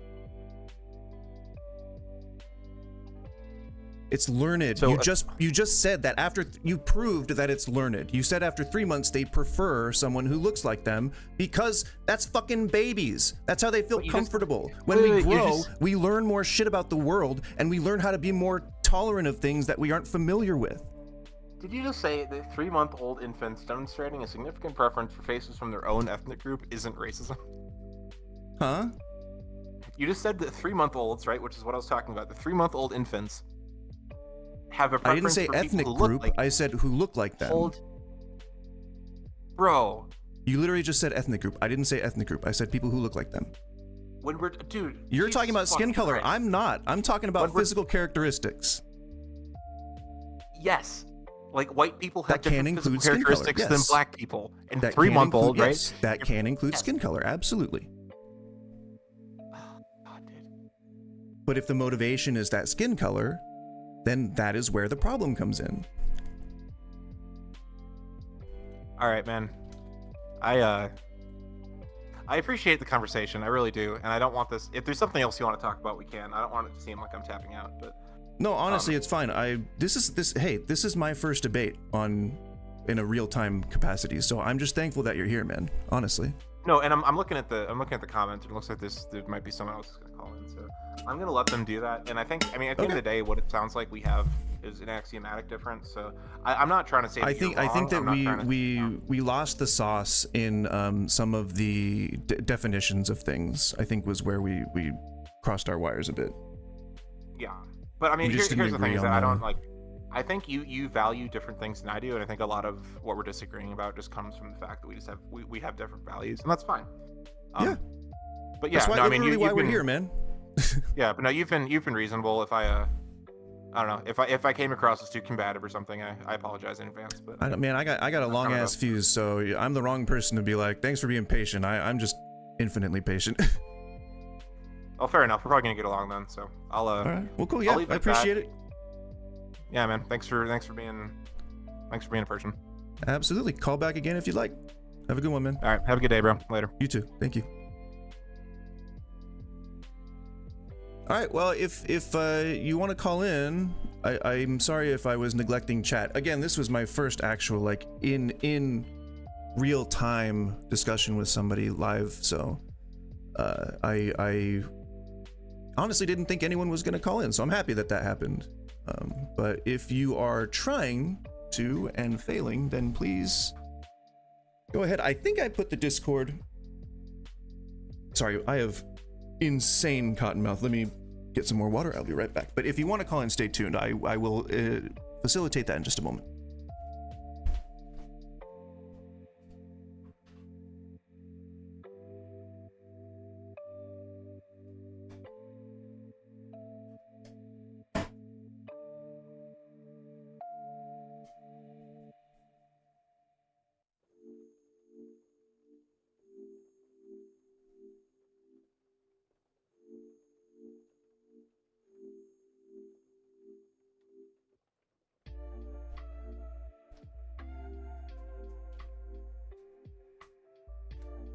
All right. Okay, yes. I love you too. Very cute. Yes. Yes, Amy, what's up? Let me, where is the... I gotta pull up the Twitch chat. Okay. Okay, now, if you've had trouble joining, I just posted the Discord in the Twitch chat. And I will post it in the YouTube chat as well. Bada bing! All right. Feel free to join. I'm trying to make sure that I don't know how to change the number of people that are in the box, so if that ends up being a thing, oh, here we go. I can limit it. I'm gonna limit it. Should I limit it? Yes, I'm gonna limit it. Is that one user including me? Limits the number. I don't know if you're in the box. I don't think you're in the box. Ignore this. Oh, okay. Yeah, okay, so if I set it to 1, then I can be in it, and I can still bring people into it, I believe. Oh, maybe not. There we go. Okay, 2 people. All right. All right, so if you wanted to call in and argue with me, there were a few people who disagreed. I'm more than happy to field your concerns. Just go ahead and join up. That was a good discussion. I want to hear from this guy that said you're a moron. Because that would be pretty funny. And then Tommy is God, hating people. Oh, sorry, I can pull this up. Can I pull this up? Where do I put that? Oh, here we go. If you're not on YouTube, here's some of the chats that I got. This is dumb. This guy really is a silly goose. You're moronic. So, I mean, I'm okay with that. You guys can call me moronic all you want. Oh, the TikTok shut down. Damn it.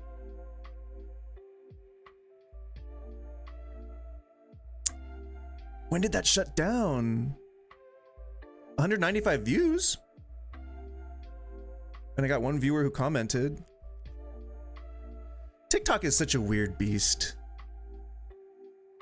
What is that, like, what did that mean that I didn't have enough activity? I'm on here talking. Bullshit. I guess I could hit go live again. I don't really want to. It's you know, it's only an hour before the end of the stream anyway, so we won't worry about it.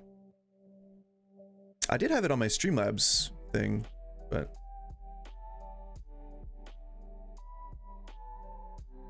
all right, well, no thank you, or any of the ones that called me an idiot. I'm happy to address your concerns. Please feel free to join the Discord and drop down into the box. Shut up, loser. My God.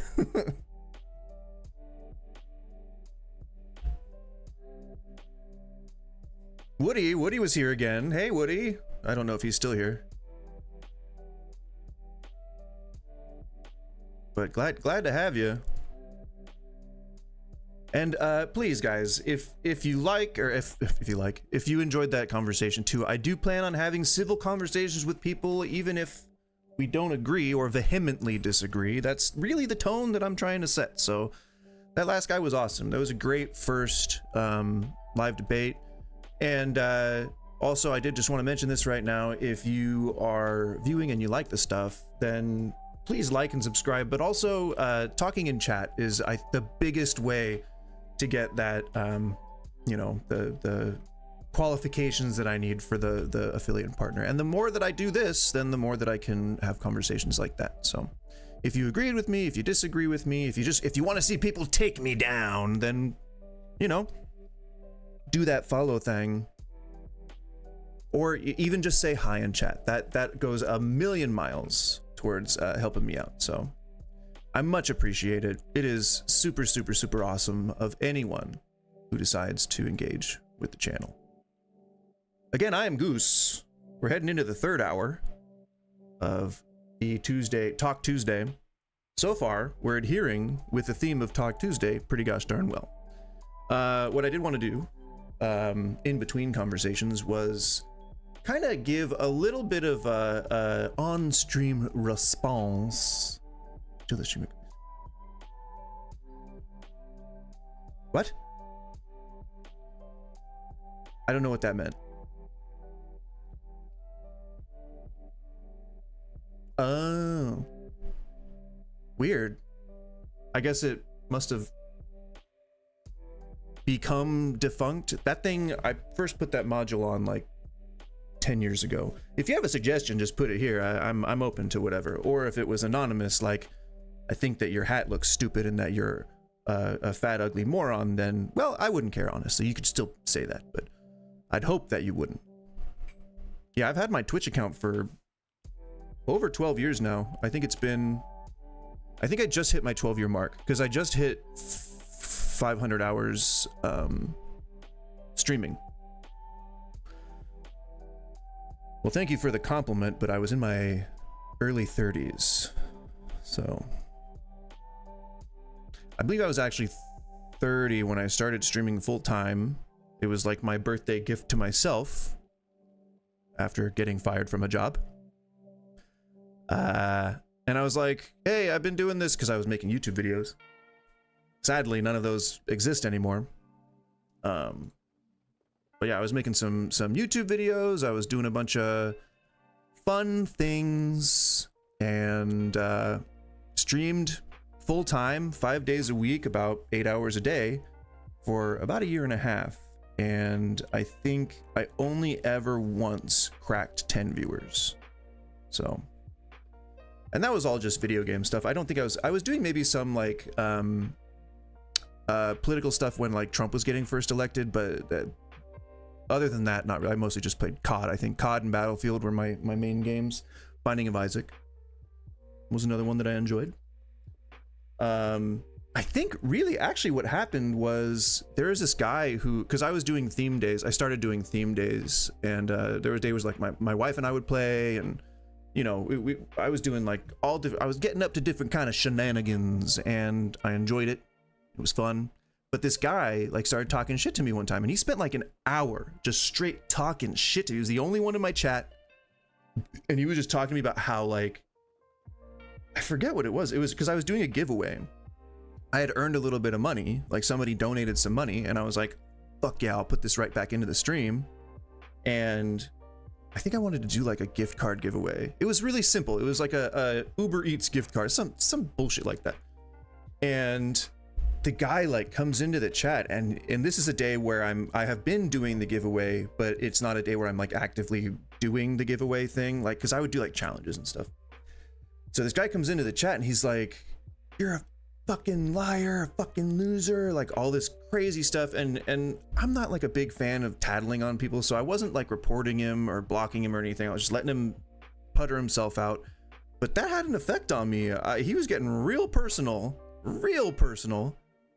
and told me that like, you know, you suck at this, you're never gonna be successful, nobody's ever gonna like want to talk to you. And that after that I kind of lost the passion for it. I streamed maybe for like a month after that, and then it might be on my last stream, I don't know. It was bad. It was very traumatizing, and I hope if I ever see that guy again, I get a chance to tell him that. Brutus, welcome. Are there lots of people here? We just had a great conversation with a guy about racism. Actually, it turned from the topic on the title into a discussion about racism. I'm open to calls still. I have an hour left.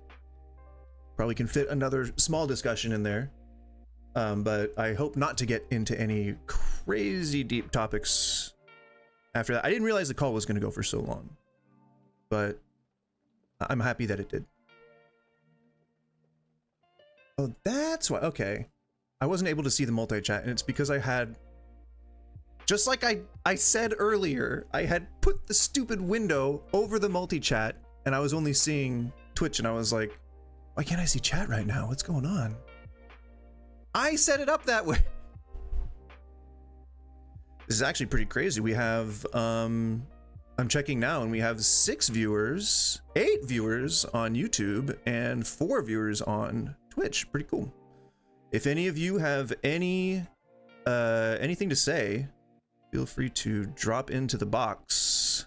I think I have it limited so that only a couple of us can be in here at once, so that people aren't just like talking over each other. But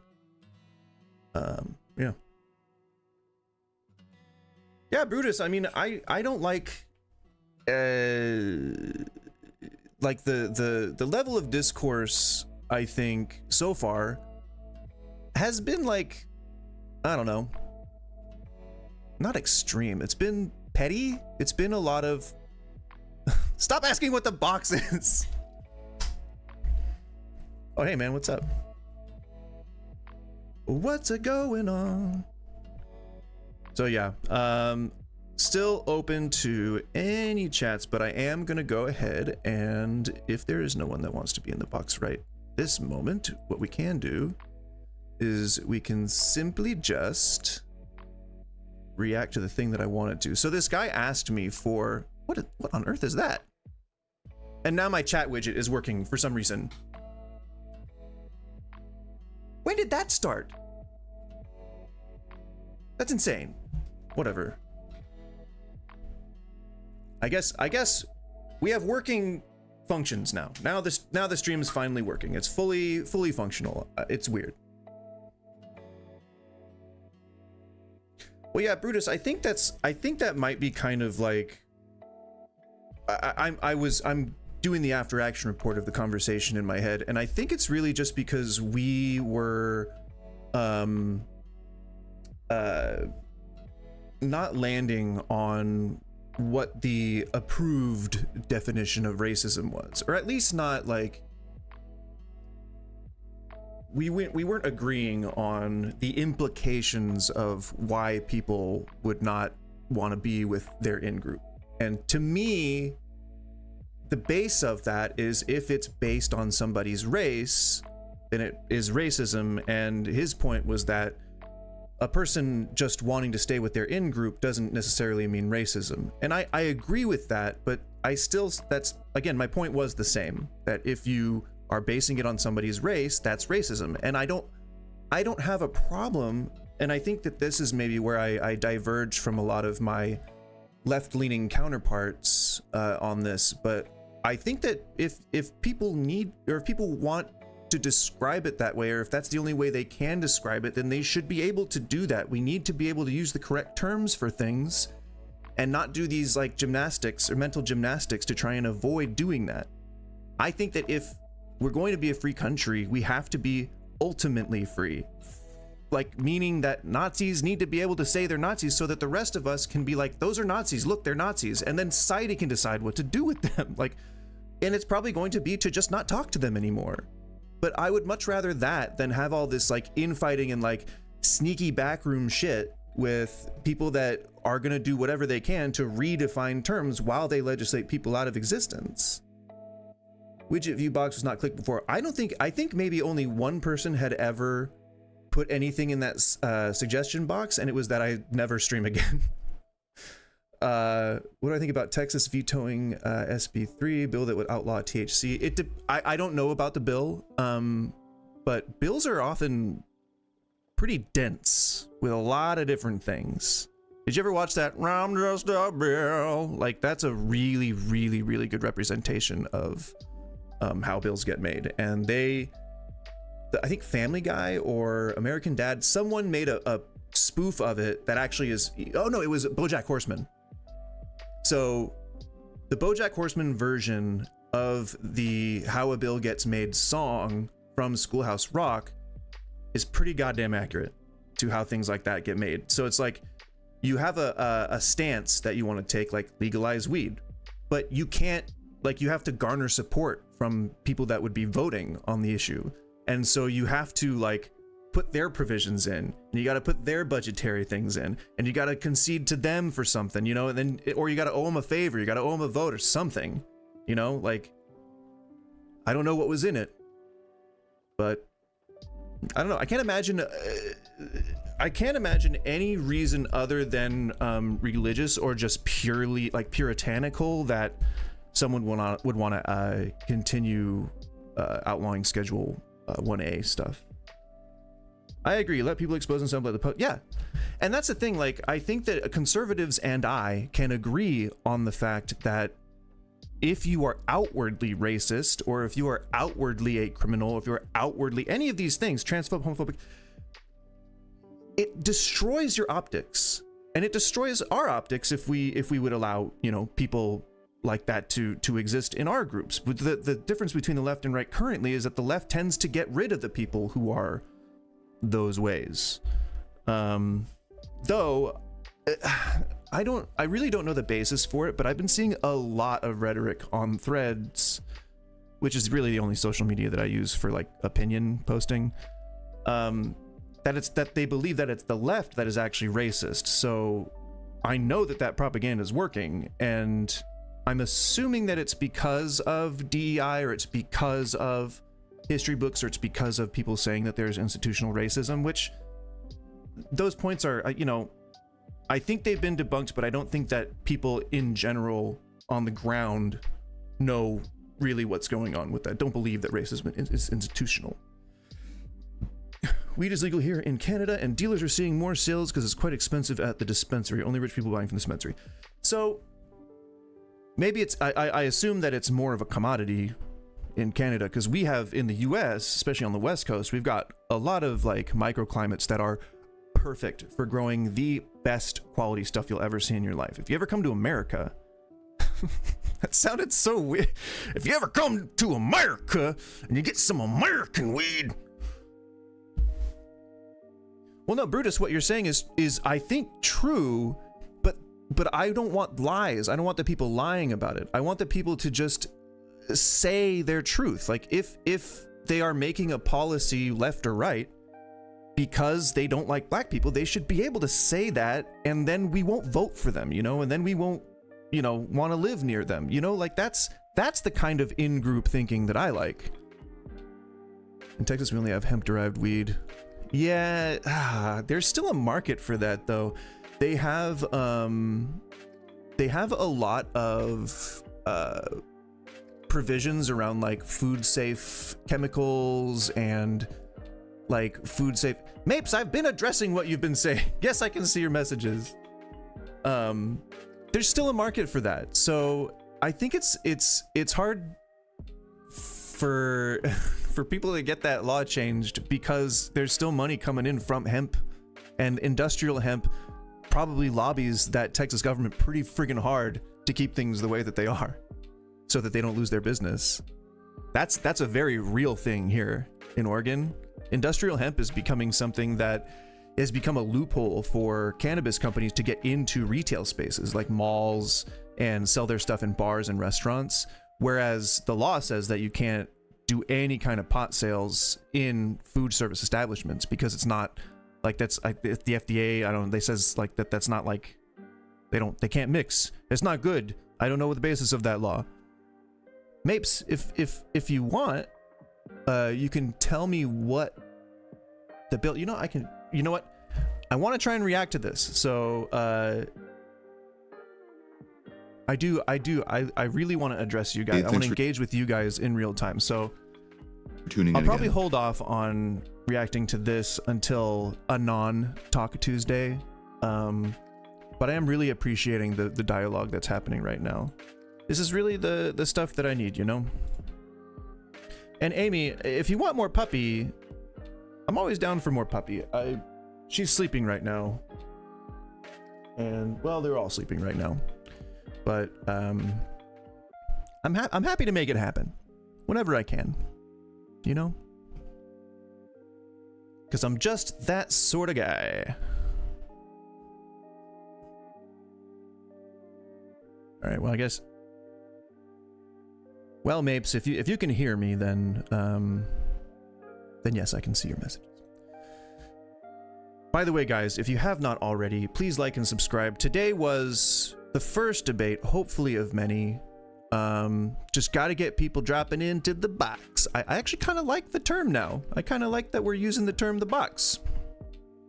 Get into the box. And also, I mean, I don't know if this is a thing, but if people like wanted to debate each other, like I'd be happy to host a platform for that. I'd much rather be a part of the discussion.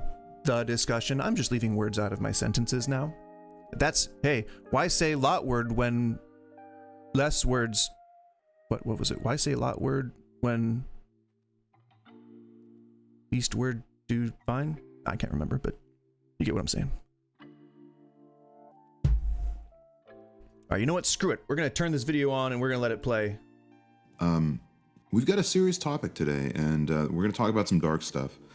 Never a good idea to start your video out with but I want to address the topics being discussed.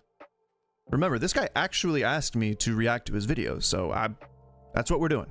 But this has been my most requested video, so I hope you get something out of this. I'm going to use the restroom. A lot of us will get a lot out of this. I just want to let this play. What are we going to talk about today? We're going to talk about... And then I'm going to rewind so I wasn't talking over it. I think a lot of us will get a lot out of this. What are we going to talk about today? We're going to talk about how... Oh, yeah, Mapes. I'm so sorry. You got one of the worst governors that has ever existed in the history of governors. I'll be right back. I'm going to talk to an atheist about your religion, and we're going to focus on Christianity, although I think a lot of the things that I say are very broadly applicable. So there are some things that I'll talk about today that I think have applicability if you want to talk to anyone and you're in any religion. So I hope this video is going to be useful for a lot of people. All right, before we dive super deep into it, I want to make a plug for the channel. We're a very new channel, so it really does mean a lot to us If you like this video, that's super helpful. If you subscribe to the channel, that's really wonderful. If you click the bell icon for notifications, that'll help make sure that you don't miss anything. And maybe the most important thing to me is, please add your voice to the comments. I really do want to know what you all think. I'd love to keep the conversation going in the discussion. And much of the time, when you guys say something in the discussion that I don't agree with, I really do learn a lot from it. So you all have been very great. You've been very patient, and your comments have been very, very educational and super helpful to me. All right, so this guy seems like a nice guy. He's not someone that I'm hoping to like take down or anything. Like, he seems like he's coming to this discussion in good faith. So I'm gonna treat it as such. By the way, puppy. Oh, what? She's very stinky. Well, not like, she doesn't just stink all the time. She farts a lot. So let's get to this guy's points. why am I making this video? Why is he there are making three the video? reasons. First of all, I've been an atheist for almost all of my life. So these He's are lying. kind of things that I wish had been says said to differently my later. younger self. So a lot of times throughout my life, people who are Christian tried to convert me. And this video is sort of like advice to those people. And to a slightly lesser degree, So this video heavy. is also things that I wish had been said to my I love puppy too, Amy. younger atheistic self. I love puppy too. The second reason I'm making this is my most requested thing to talk So I keep pausing it, I'm sorry, but I'm gonna let it play. I'm gonna turn my camera off for just a moment. But let's keep letting it play. about. So this is one of the most common questions that I get when people find out that I've been an atheist for most of my life, and that I'm now sort of a reluctant believer, and a very reluctant believer at that. The most frequent question that I get is, what do you wish people had said to you while you were an sorry, atheist Mapes. to change your mind? Sorry, Mapes. That's the probably the delay between you typing it and it showing up on my multi-chat. I'll just leave YouTube chat open here on the middle of the screen, and we'll see if that has a better return on the input. So this video is going to answer that question. And then the third reason why I'm making this video is because I'm still very close to the time when I was an atheist. It wasn't that long ago. So I still feel like I have a really good sensitivity and appreciation to people on both sides of that fence. All right, so what is this video not? So this video is not advice on how to convert a whole bunch of people en masse. That's not what I'm going to talk about here in this video. I Like think that's you maybe could a different anyway. perspective, but I'm not trying to sort of I go dare into ya. this conversation emphasizing this is how you're going to convert somebody. I think this video is more oriented to how to talk to somebody that you care about. By the way, I would love for a Christian to try to convert me.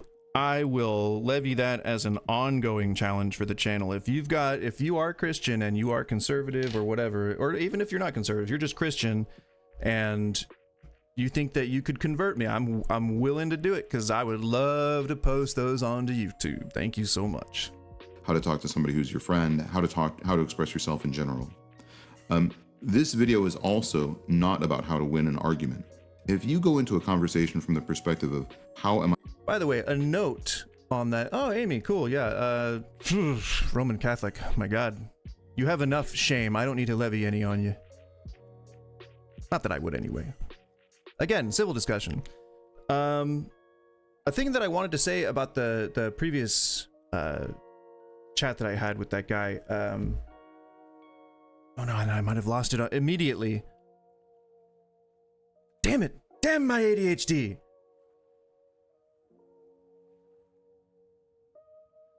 Oh, it was something about that you care about, how to talk to somebody who's your friend, how to express yourself I'm in trying to general. relive this moment that This video is have the also train of thought. not about how to win an argument. If you go into a conversation from the perspective of how am I going to win this argument, lost it. then immediately the person that you're talking with becomes your opponent. Oh yeah, Mapes, that was the thing I was trying to remember. That's true. That's so smart.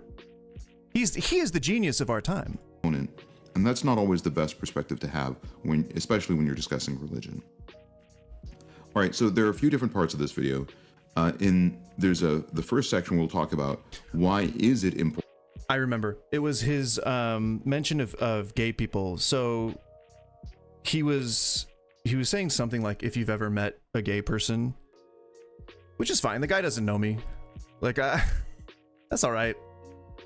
But for those of you who do not know me, I lived in San Francisco for most of my adult life, and I grew up in the North Bay in Sacramento, which also have a pretty diverse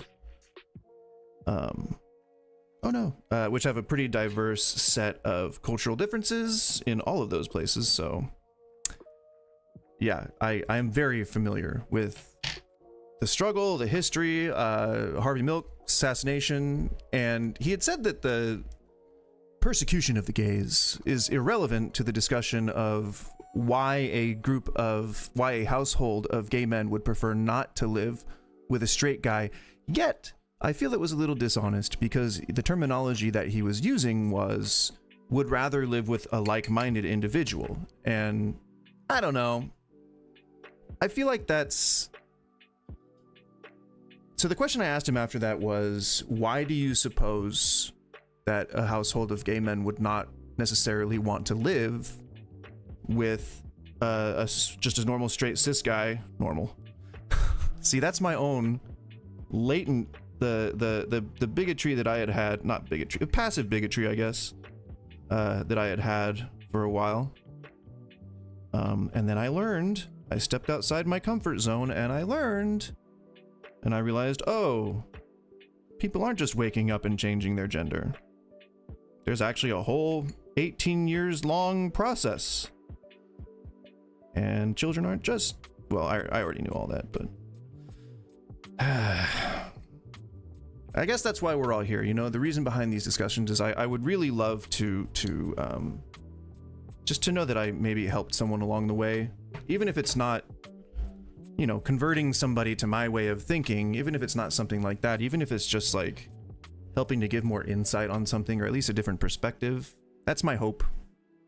And I think, you know, I think that the end of the discussion really kind of solidified that desire, and I think that it helped to have someone who was not, you know, like especially experienced in the debate scene as well, to kind of, we were able to like bounce off each other, because I think a lot of that stuff, yeah, no, for real. And even if you're not directly giving them a voice, you can be their voice. That's what I think being an ally is I don't think it's really defending anyone or sticking up for anyone. I think it's adding your voice to the many so that it's heard in concert with their own. That's what being an ally is, damn it. Sorry, I'll let this play again.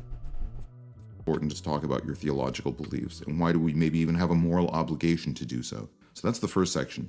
The second section is your don'ts. So how not to talk to an atheist. These are mostly the things that were said to me when I was an atheist, and these are the reasons why those things were not helpful. The third section is your do's. So what should you do when you talk to atheists? And I'll have a lot of very specific advice that I think will be helpful to a lot of you. And then the last section we'll talk about what can your communities do? So what can churches do? What can religious communities do to be more conversational with atheists? All right, so let's start the first section. Why is it important to talk to atheists? Why is it important for us to talk with each other about our religious beliefs?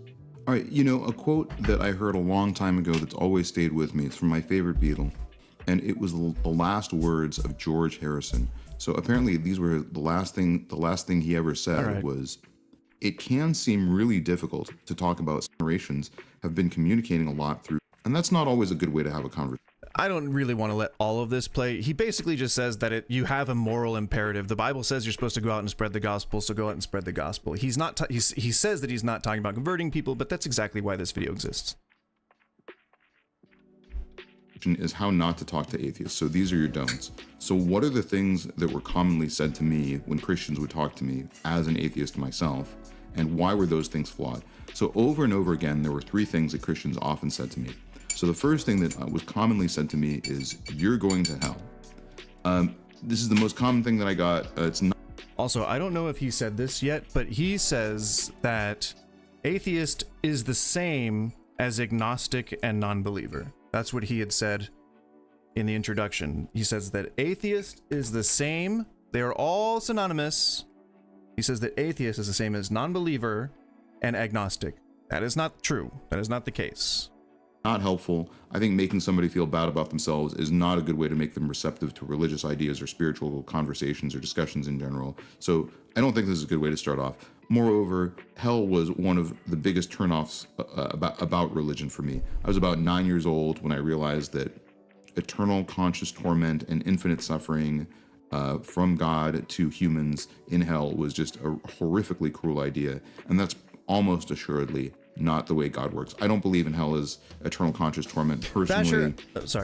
Basher, I would say thank you for chatting, and hello, by the way. I'd say that I'm atheist. I do not have any good reason to believe in God, therefore I do not. That is my stance. And I know many biblical Christians who also don't believe that hell is eternal, unending, conscious torment. And Mapes, I'm glad that you won't try to convert me. That's well, I'm not glad. I want content. God damn it. Oh, pun not really intended, but you know what? Pun intended. And there are a lot of reasons why this is a topic that probably deserves its own separate video. But the main point, even if you disagree with that, the main point here is you're going to hell is just not a great way to start a conversation with someone, especially somebody who man, I really just want to take these points. An atheist or somebody with a lot of doubts. That's a huge turnoff, and it's just going to make them feel bad about themselves. And I know it's really tempting to say because you want to win the argument, and a lot of Christians would say to me as an atheist, "Well, enjoy your time in hell," and that was it feels like maybe for them that's a good way to end the conversation and win the argument. But I just feel like that's not helpful, and you're not going to win any points with anybody, and you're not going to make them more open to your ideas. That's good faith, but then that means that he doesn't align with a lot of Christians. The second thing that was commonly said to me, and I'll say why it's flawed in just a second, but the second most common thing that was said to me is, you need to accept the Holy Spirit into your heart. You need to ask God's forgiveness right now, and if you do it right now, you will feel instantly transformed. Now, so if you are if you're atheist, if you have deconstructed, if you know the normal things to look for in a like a conversion session, I don't know what you'd call that, if in a conversion attempt, if you know what to look for, then you're probably going to be resistant to whatever type of manipulation you might feel is happening, right? So if you've had that background, you might know where this video is going. And I don't think that it's intentionally deceptive, but it's holding up a lot of values that, oh yeah, Funnyco was the one that said I need to call in. But it is a continuation of a bit of a harmful ideology. So it may not be outwardly deceptive, but it is a perpetuation of a deceptive cycle, if that makes any sense. This may be true for a lot of people, but I think one of the things that Jesus says is that narrow is the path. For just one moment, I am still here, and I would actually add to that it's not just narrow, but it's idiosyncratically narrow. So we may have very different experiences from each other. If you're somebody listening to this video, this may have been the way that you found Jesus. You may have said, I'll get down on my knees, I'll ask the Holy Spirit to enter me, and I'll feel immediately transformed. And maybe that did happen for you, but it just doesn't work for everyone. So I guess my point to this is, you can do this if somebody's open to this. I don't think it's a bad thing necessarily, but don't be disappointed if it doesn't work out. Now, the reason why this didn't work for me as an atheist was because, I was very closed off, and I'm still actually quite closed off. I don't really experience transcendental spiritual or emotional experiences with a lot of intensity. That's just not how I work. That's not how my mind works. I tend to be persuaded by facts, by logical discussion. And when I make a decision, I do it very, very slowly and very, very deliberately. So saying, get down on your knees right now and accept the Holy Spirit, that may be the right approach for some people. It was one of the most common things that people said to me. For me, it was not the right approach. So if you do that and it happens in the... See, so we can already kind of see that the idea is not being presented that should be being presented right now. The idea is that you should not be forced to do anything, to convert, not forced to convert. You should not be converted in the first place. that's the key to talking to an atheist when they don't want to be converted, is to not convert them. But doesn't that go against, the gospel? Yeah. So it is a, God, how do I describe this? Pun intended. So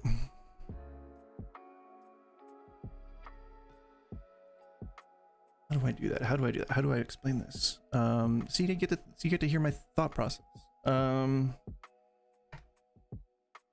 Let's refresh. Common things that people said to me. For me, it was not the right approach. So if you do that and it happens and the person's willing to go through with it and they don't feel any different. Yeah, I don't know what my overall point was going to be, but my basic foundation. Yeah. So in order to have a house, right? Don't growl at each other. That's not cool. That's drama. I don't like that. In order to have a house that is in any way well constructed, you have to have a good foundation, right? You gotta have a proper foundation. It's gotta be, well built, immune to all the problems that houses normally experience, etc., etc. If you don't have a good foundation, then the house is gonna crumble, right? You'll find that you get erosion, you find that the walls crack and that the roof falls down and all that kind of stuff. So you got to build a strong foundation. How that relates to this is perpetuating a cycle that is potentially harmful to people has a strong foundation in belief. I would say agnostic because I truly believe there is no way at all that we can know God or its nature. Why isn't that appearing on my... There we go. Sorry, I keep switching this thing off. I truly believe that there's no way that we can know God or its nature. However, I do have the personal belief that a creator must exist. Well, we don't share that belief. I've seen no evidence that a creator exists. So, have you thought of other ideas of God, like monism? I don't know what monism is. Theory or doctrine that denies the existence of a distinction or duality, such as between matter and mind, God, the world. I can't wrap my head around that, so I don't know single oneness or singleness to a concept such as existence. In what way does God apply to that? Is God like everything? Like they are like the universe and stuff? Or like what is the God component? That only one supreme being exists. So monotheism. Right? Is that monotheism? Is that just monotheism?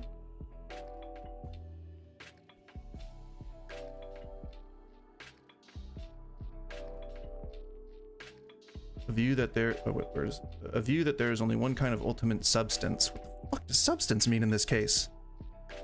View that reality is one unitary organic whole with no independent parts.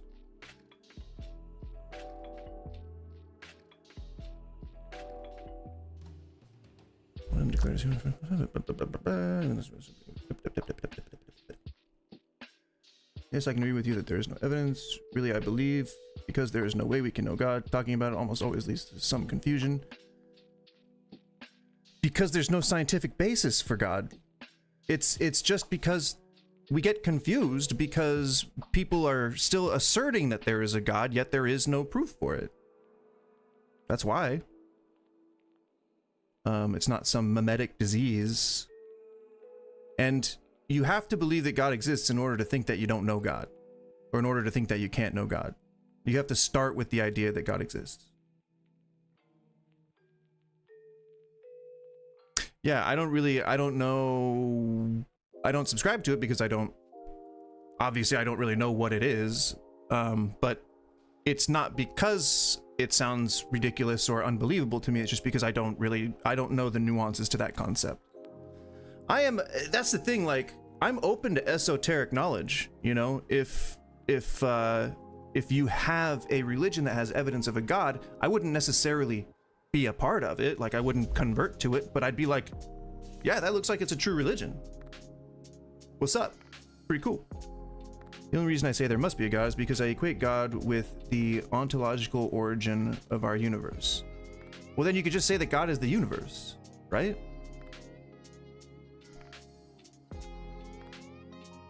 I mean, that's not a ridiculous, or that wouldn't be a ridiculous stance if that's what you were saying. God is, my definition of God is the universe. You can have whatever definition you want, man. If that's how you roll, that's how you roll. I wouldn't be too disappointed. It may just be that they're not ready, and they're not sort of open to that type of experience. We live in a world which is very, analytical, very disaggregative. So this tactic again is just not going to work for everybody in this world. All right, and the third thing that was commonly said to me is, you need to accept right now that Jesus Christ is our Lord and Savior and died for our sins. Now, those may be true statements, but not everyone is sort of ready to just get a lot of facts thrown at them. And as an atheist, I had a lot of issues with those facts. So, well, yeah, then you don't even need to use the word God. So, yeah, that makes it pretty easy. Jesus Christ is our Lord and Savior. Well, I didn't know that as an atheist. I didn't agree with it. He died for our sins. I didn't know anything about that. So look at that AI as an slop. atheist, this was just not a persuasive thing. I think it's more persuasive rather than saying, here's the facts. It's much more persuasive to say, here are the things about Jesus that I personally like. We'll go into that testimonials a little bit later in the next section, but that's a little preview of the next section. But I think just spouting facts at somebody is, even if you think these are profound truths, not always a good topic. You can tell people that that's what you think, but I think I would say that to people much more gently. Okay, so here are those were sort of the specific things that you shouldn't do. Here are just some general tips about what you shouldn't do. So first of all, don't pressure or rush somebody towards a conversion. Your conversation with them may just be one, small pebble that eventually creates an avalanche if it keeps the ball rolling. So and convert aggressively. Have the conversation. I want to encourage that, but don't pressure somebody to convert before you right then and there. That may not be the best tactic, and you can make an offer, but just let them know that you're open to more conversations. I think that's much more important. All right, the second thing is that's one of the most common experiences I hear of. A very adverse time that they're going through. If they're going through a very difficult time. Basher, if you're asking me, I don't even know what the fuck ontological means. Do you believe in a unified ontological? No.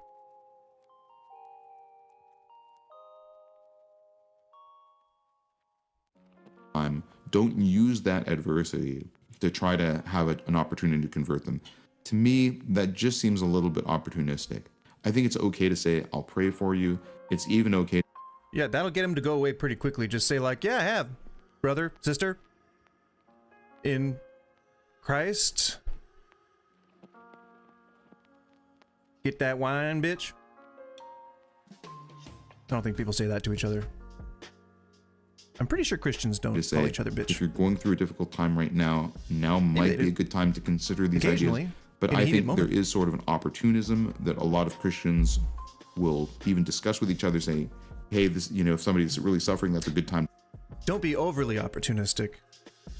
Just do things the way that the 12 Steps does, chaplains do, private schools. To convert them, to open them up to Jesus. I don't think that's always a good idea and a good way to behave towards people. I just think that opportunistic approach is just not a good way for us to think about each other. Sometimes it's much more important to be a good neighbor, a good friend, a good family member, and to help somebody through the adversity that they're going through. And then once they're through that difficult time period, to say, let's talk more about religion, let's talk more about spirituality. Again, this may not be... This guy may not be outwardly malicious in this, but it is deceptive. And if he thinks that this is the right way to act, then he has been lied to and he has accepted that as part of himself. All right. Another point is don't linger too much on the wedge issues.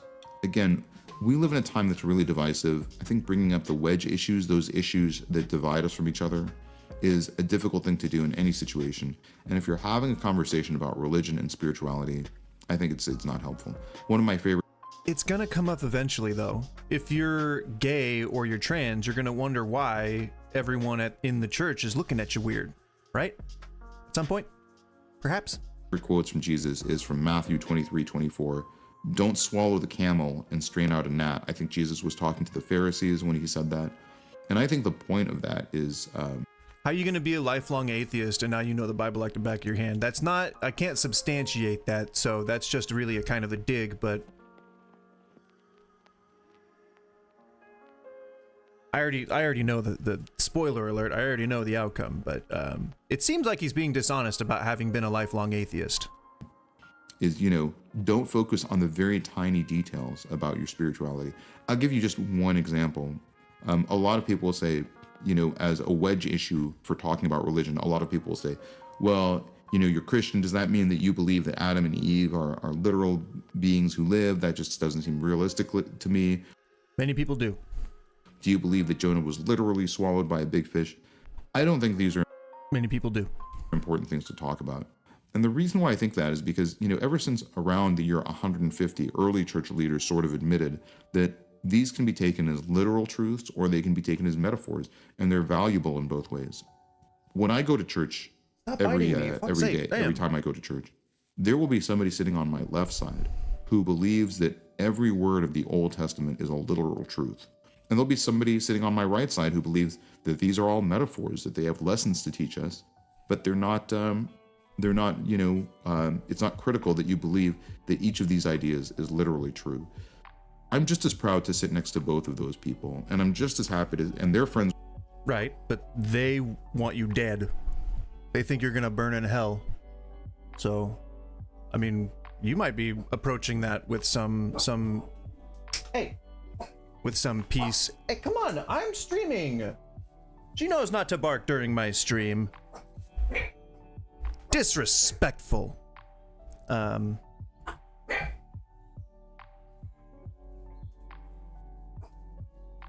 Jesus, weird dogs. Yeah.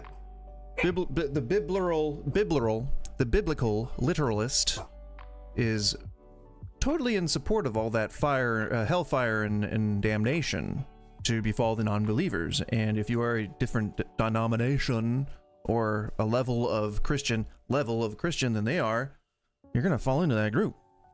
So I hope you're one of the 144K with each other, and nobody at church talks about this. So I just feel like these wedge issues are just not very important to us. They're not very important to our spiritual lives. All right, last general tip I'll make: don't be offended, because a lot of times when you talk to an atheist, they may have perspectives that are very challenging to your religious beliefs. So, don't be offended. Don't be prepared to say, that's a really negative reaction, but I want to hear more about your opinion. So check your ego at the door. Don't be offended by the things that they'll say. And I will totally acknowledge that there's a lot of people out there who would yell and scream at Christians, who'd be like, fuck your God, and like they would probably, just like profanities and maybe even use violence. I will fully acknowledge that there are people out there who are like that, but are we forgetting the aggressive conversion of like millions and millions and millions of people over the course of several hundred years? Are we forgetting that? All in the name of Christianity. I mean, slavery. Hitler was Christian. Even though, man, I have talked to so many Christians who are like, famous atheists like Darwin and Hitler, both of which religious. You can disavow them all you want. Germany was predominantly Christian during that time, so hard thing to defend. So you just kind of have to lie to say it never happened, forgetting history. And there are the Crusades, right? Spanish Inquisition. Catholicism is a sect of Christianity. All those, South Americans who were converted, eradicated. Trail of Tears, Manifest Destiny. Pretty bad. Some pretty bad stuff there. you know, Bible, Mr. Bible. Pretty bad stuff, Mr. Bible. Be prepared for them to say some things that are, you know, somewhat negative. All right, now we'll switch gears and we'll talk about the do's. So this is how to talk to an atheist. Now, I just want to share a little bit more about my own personal journey. So, you know, it's interesting because you hear the name Jesus Christ so often that, you know, your eyes kind of glaze over when you hear about Jesus. I remember sort of, to me, Jesus Christ was what is with all this, like literal just chat GPT, just putting in a real simple prompt? I mean, I do it, so I don't want to be a hypocrite, but this is like the most, it's like, generate a picture of amusement, you know, like at least flesh it out a little bit, you know, be specific, put the person in an outfit, you know, put them in a scene where there's like a grocery store. I don't know, do something. Just eating a hot dog, I don't know. I said when I would stub my toe. So it wasn't like always the things that, you know, I don't know, man. We just hear the name Jesus Christ so often saying stuff that hearing those words can lose their meaning. So like I alluded to in the prior section, a better way to talk about Jesus. Still open to calls, please feel free. I only have like 15 minutes, to sort of so it would have to be a really perspective. short topic. I think we could all use a refresher course just say about no Jesus. more calls, okay? We could all use a new perspective on Jesus, and we could all use, you know, relish the chance. Sorry, I was talking over it. We could all use a refresher course about Jesus. We could all use a new perspective on Jesus, and we could all use, you know, relish the chance. Is it that he says that you like, or, you know, what do you like about Jesus as a teacher? What are your feelings about Jesus as a teacher? And very few of them will have really articulated answers. So I have a lot of personal, really strong feelings about Jesus for a lot of different reasons. Like I said, I got to know Jesus initially as an atheist. I got to know Jesus. And then secondarily, when I started reading the New Testament, I got to know Jesus as a teacher. And I was like, you know, as I was reading the New Testament, I was like, wow, there are a lot of good ideas. Oh wait, I think he said the spoilery thing that I was waiting for. About Jesus as a teacher. And very few of them will have really articulated answers. So I have a lot of personal, really strong feelings about Jesus for a lot of different reasons. Like I said, I got to know Jesus initially as an atheist, studying the historicity of Jesus. And then secondarily, when I started reading the New Testament, I got to know Jesus as a teacher. And I was like, you know, as I was reading the New Testament, I was like, wow, there are a lot of good ideas. I think this is when he said it. Now, that may be really shocking to some of you because he just believed in God from childhood. So he was never an atheist. You know, some of you have grown up studying Jesus, have grown up loving the words of Jesus. For me, that wasn't the way I approached Jesus. I first got to know Jesus as a teacher, and I said, this is a teacher who has some really valid, really interesting points. So I think part of looking at Jesus through fresh eyes is asking yourself the question, what are your feelings about Jesus? Why do you like Jesus? And what are the radical things that he said that I really love? So, all right, well, it's oh wait, is that you? Oh wait, are you advertising your book right now? Oh no. That maybe for me deserves a whole separate video, but I will refer to my book. I wrote a book called Radical Jesus, where I go into a lot of the really revolutionary things of Jesus. Yeah, this guy's a conversion expert. I cannot believe I didn't get this far before. Oh, I gotta watch the whole video. Damn it. Okay, so I left a comment. Admittedly, hey, let's just get this out of the way, okay? I can be kind of a douchebag sometimes, okay? So I am not gonna ever deny that. But I don't want it to be expected from me, because I try to be good-natured most of the time. So here's my response. All right, let's see if I can see it on the... Oh, it's a little blocked. I'll put it here on the screen. You can read at your leisure, but I will read it out loud. I don't mind if I go a little bit over my time here. I would just want to get this video done. Okay, let me put... Gotta get the chats back up. Okay. And if you're here and you want to talk aside from Talk Tuesdays, I'm always down to do it. Just know that, like, you know, Wednesdays and Thursdays are otherwise themed, so the best time to talk about political and religious stuff is going to be on Talk Tuesdays. Yeah, but I'm fully willing to talk on other days as well. Just join the Discord, honestly. I want to build a community too. So if you guys are like, you know, enjoying the content, or if at least finding it somewhat insightful or educational, I would appreciate a sub and follow and all that stuff. I do multi-stream, so whatever the platform you're on, I'd appreciate it. All right, here's how I replied to this guy. I love how you dismiss your own premise in the first minute. Atheists aren't agnostics or non-believers, and I'm not sure what else you think is contained under the etc. umbrella, but this logic makes your position look weak. Atheists don't believe in a god, agnostics aren't sure about it, and non-believers just don't have any reference for anything. These are all wildly... I think I spelled that right. These are all wildly different definitions of three very different words, and you can't just lump them all together. That'd be like lumping all Christians together, Catholics, Seventh-day Adventists, Branch Davidians. See how stupid that looks and poisons the well before you even get started? Yeah, bad way to make a point. You say it's not about converting anyone or about winning a debate. That goes directly against the teachings of the Bible, man. Spread the faith, not listen to someone, absorb what they're saying, and leave them alone if they refuse, which is easily backed by, like, well, most history. Aggressive conversions. Let's just use the gentle words for it. A quote converted you. Congrats. You still don't understand what you're making this video about or who you're making it for. I was referring to his George Harrison quote. He singled it out, so it seemed really important to me and possibly the reason why he would have converted from atheism. I don't know the man, so I have nothing... I have no other frame of reference. I was just throwing some shade, I think. Also, let's establish that being a professor doesn't make you an expert in anything other than your specific field of study. Again, you cement your intent by saying that you have a moral imperative to share your faith, which he did. Teens struggling? Weird to focus specifically on children for an adult man, but okay, sure. You know, I'll agree with you on that, but my guess is that you'd recommend God, not mental health therapy. This is both often the cause of and a really bad solution to mental health issues. I meant more mental health issues. Also, I have to wonder, in this crusade, I did laugh out loud a little bit. Against mental health issues, are you including LGBTQIA plus people? Something tells me no. I wonder what is it? Ah, yes, the generations of Christians who use the Bible to push and legislate those entire groups out of existence.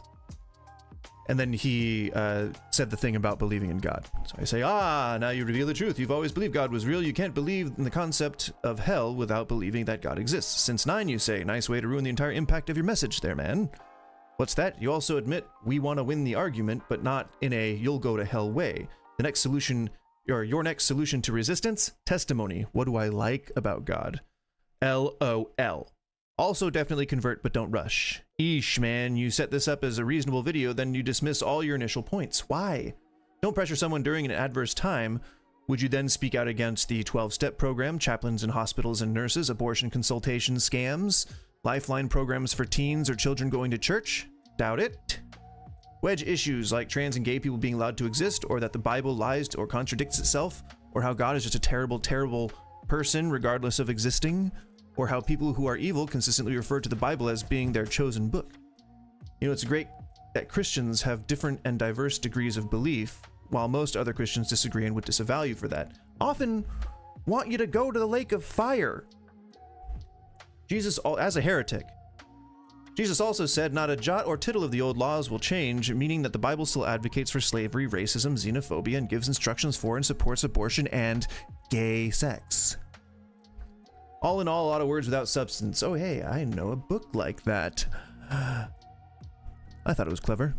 But he actually responded to me, which, okay, I kind of feel bad now for being so snarky, but you know what? I stand by what I said. All right? Just maybe I should have been a little more civil. He says, hi, there's a lot to respond to here, but I really appreciate how thoroughly you digested everything. I hope that you'll consider making a video response.